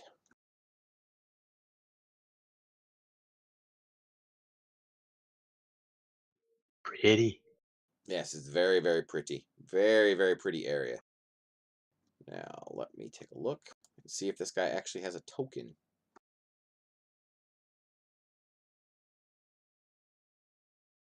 So after a few moments, the guard will come back, and he is going to lead you into the Grand Hall.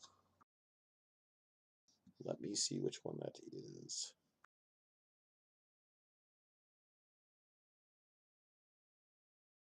Ah, okay. He leads you here into the Grand Hall, which is... Point of note, I hate it when maps have curves and all sorts of stuff on it. Fantasy Grounds does not handle curves well.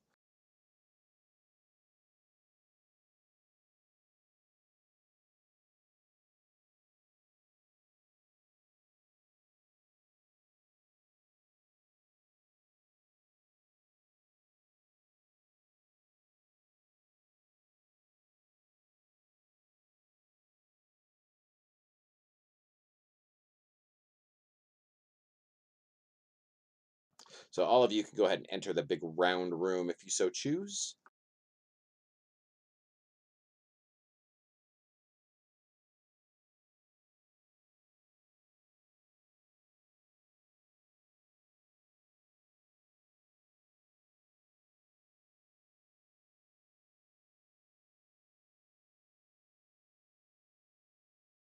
And in the room, you will see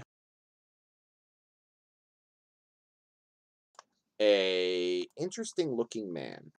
Let's see if I have a picture of him here. With braided beard and a turban upon his head, he has the same color skin as many of the other natives around here. And this is Wakanga Otamu, as the guard announces the master of the house.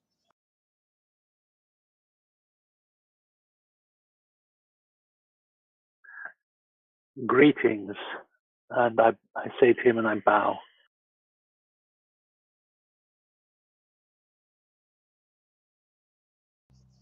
Welcome, friends. Welcome to my home. My guard has told me that you had a little problem outside with some of our local wildlife.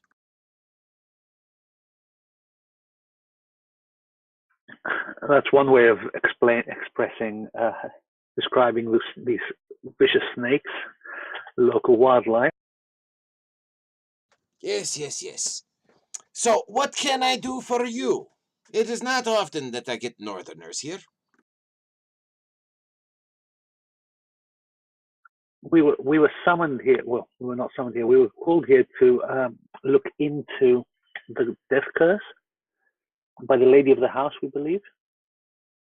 The lady of the house. Oh, are you speaking of Sylvain? Yes, is she not the lady of the house?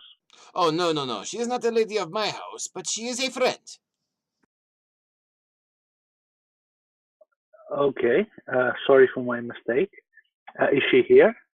She is indeed. One moment. And she claps his hands, and the guard goes wandering off. As my computer starts going absolutely bonkers over here. Shortly thereafter, a woman will come in.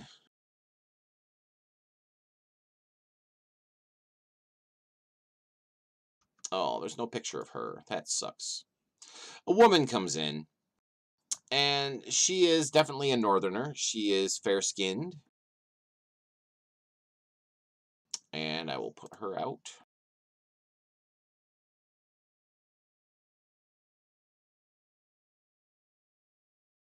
And that is Miss Sindra Sylvain.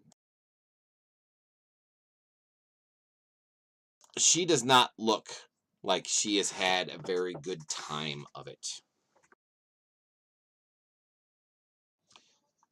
Friends, thank you for being able to make it to me.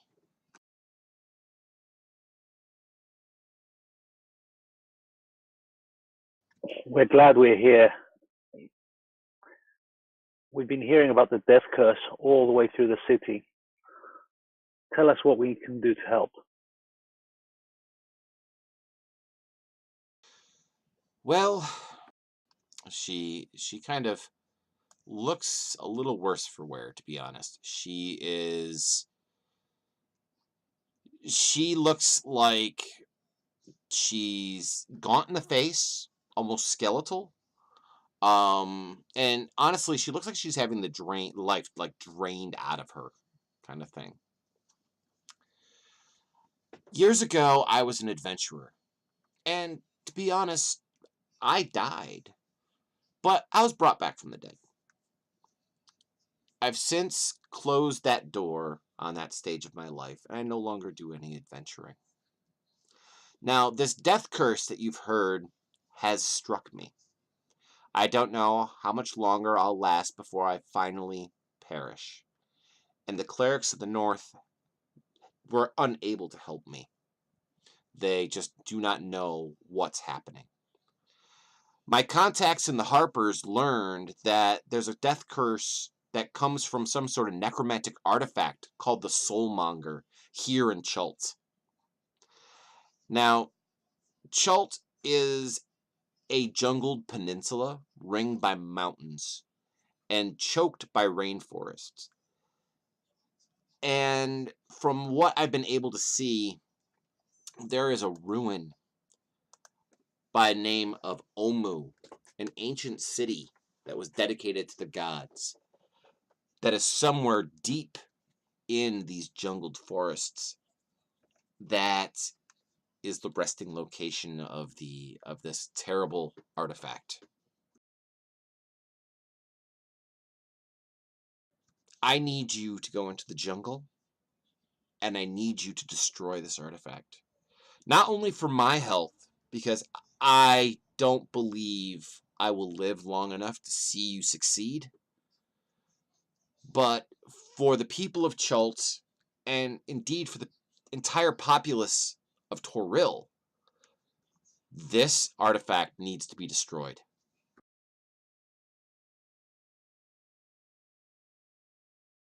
Those are dire news indeed. How far away is this ruin? That's the problem. Depending on who you talk to, it changes its location. There is no one person that has been able to give me any concrete idea of where it is. Part of your job will be to investigate rumors and chase these things down to find out where it is. I do know it's to the south of here, but that is as far as I know.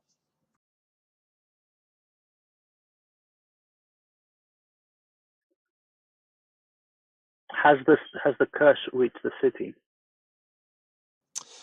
It has begun reaching parts of the city, yes. The elderly and the very young both are susceptible to this.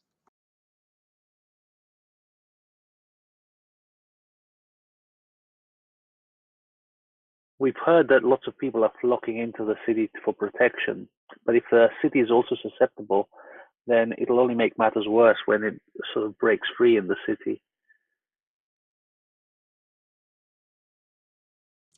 I can only guess that those who have died before or those who are close to death will be the ones who end up falling to this curse and possibly becoming some sort of undead and kill the rest of the populace.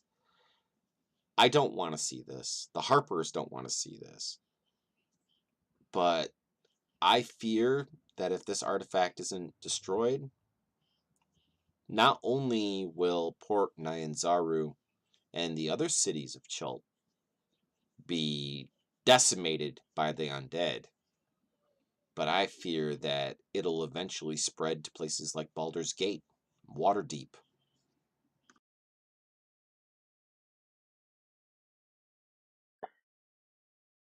Okay, I think we need to go investigate this curse and find out this artifact then. Guys, do you have any questions for the lady?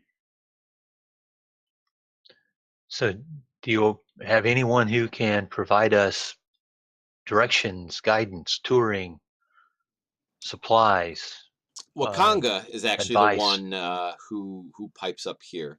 Ah, yes, my friends.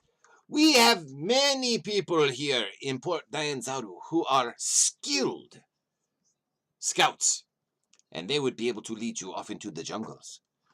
I would suggest that you head to the arena.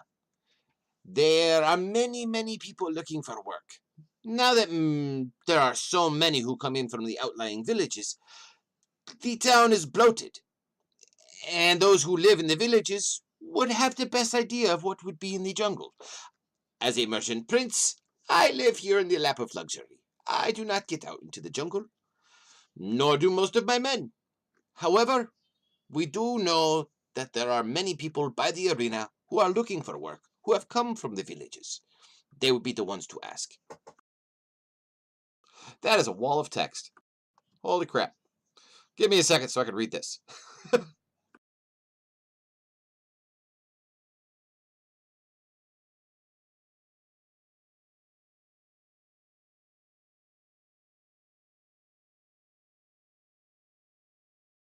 Aha.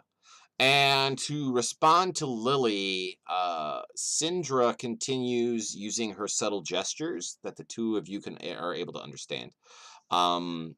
She continues using her subtle gestures to say that what Wakanga is saying is true. That if you want to learn what you just asked, that would be the best location to go and do it.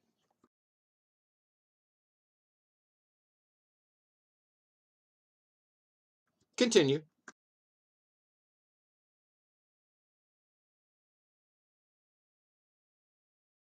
Yeah, so I ask Wakango, do you have any facilities here that can heal us fully at all? Before we go outside, we just faced about 15 flying serpents, and I'm Ah, sure there's yes. probably out there. Yes, yes, yes. My men have told me that the serpents are flying today. As you can see, the curse is driving the wildlife crazy. This has never been seen before. This is new. But we do.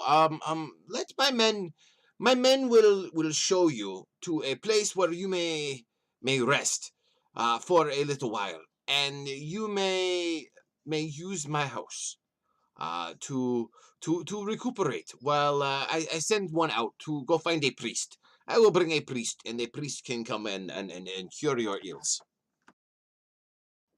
Would that be good? Would you like that? Yes, thank you, sir. I think we would like that very much. Thank you. Ah, very good, very good, very good. And so one of the gladiators or guards here, he's going to lead you guys to a sitting room. It's a really nice room too. Up here. And it's actually, I mean, what you guys would call a sitting room. Okay, because see the nice big fluffy couches and all the rest of that kind of stuff. It is actually here in Port Nyanzaru. This is actually a dining room, and he will serve food to all of you while you wait for the priest to come for you.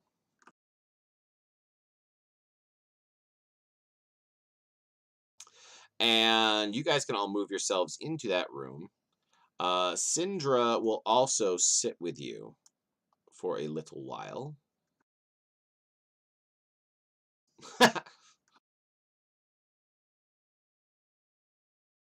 We will not have you all sit on the same couch as the guard and Syndra. Two of them are going to sit here. Get that guard off my fan. There we go. Get off my lawn.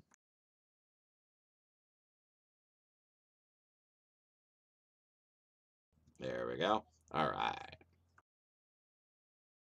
And a number of plates of food are brought. Once again, drinks are brought and all the rest of that kind of stuff. I see Fletch is looking outside. I will show you outside. Thank you.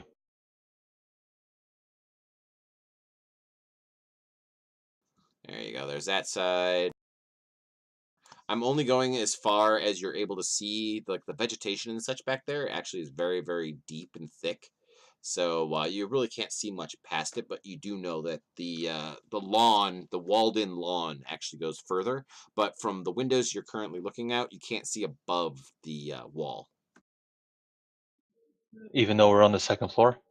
This is actually the first floor. You are still on the first floor. Oh, I misunderstood you. I thought you said we went upstairs. Oh no, that dotted line that's right there in the thing that shows the balcony for upstairs, and you guys kind of walked under it. That's my bad. It's okay. Alrighty, so you're all sitting in here. Food has been delivered, and some time goes by. Not very long, maybe about half an hour or so. And a cleric does indeed come in and will cure all of you to the point where it's almost as if you took a long rest. Now, the food and drink that you get here is of much higher quality than anything that you have had thus far here in the port. And this is for all of you. And in addition to that, you will all also receive something else. Give me a moment. You all also receive 300 experience points each, which will give you a level. Because you are now hot on the trail of the Death Curse. And we'll open up the quest log.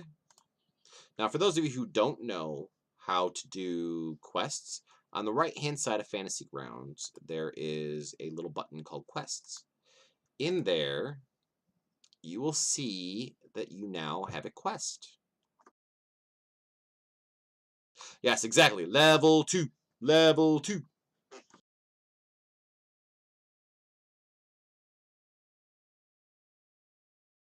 Now, let me read the quest off for everybody, but you guys can read it for yourselves if you wish to. At any point in time, now that it's been shared, you will always have access. All of you have access to this quest text on the right-hand side. So, Sindra Sylvain, a retired adventurer, has tasked us with finding and destroying the Soulmonger. This necromantic artifact is the apparent cause of the death curse, which is affecting any who have been raised from the dead. According to her sources, the Soulmonger is somewhere in Chult, but exactly where is unknown. She's assembled all the information she has on Chult and giving us a map with all the details that she has discovered on it. If we complete this task, Sindra has promised each of us our choice of a rare or uncommon magic item. And I will share the map that she gives you. If my computer wants to work for me. And where is it? Where is it? I can't find the map. Where is the map? Where is the map?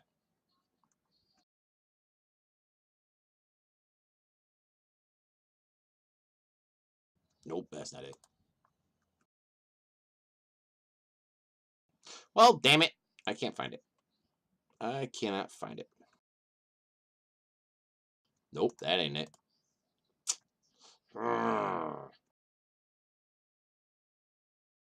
As a point of note, in Fantasy Grounds, we have an entirety of a shit ton. There's a shit ton of maps. It's in notes under quests. That's because I'm typing it into notes under quest. Ah. Yeah, you need to open your library and enable the quest button. Yep. If you go to the library, there's up at the top, you'll see a bunch of little check boxes, and one of those is quests. I cannot find the map that I'm looking for. Oh, crap. Oh, well.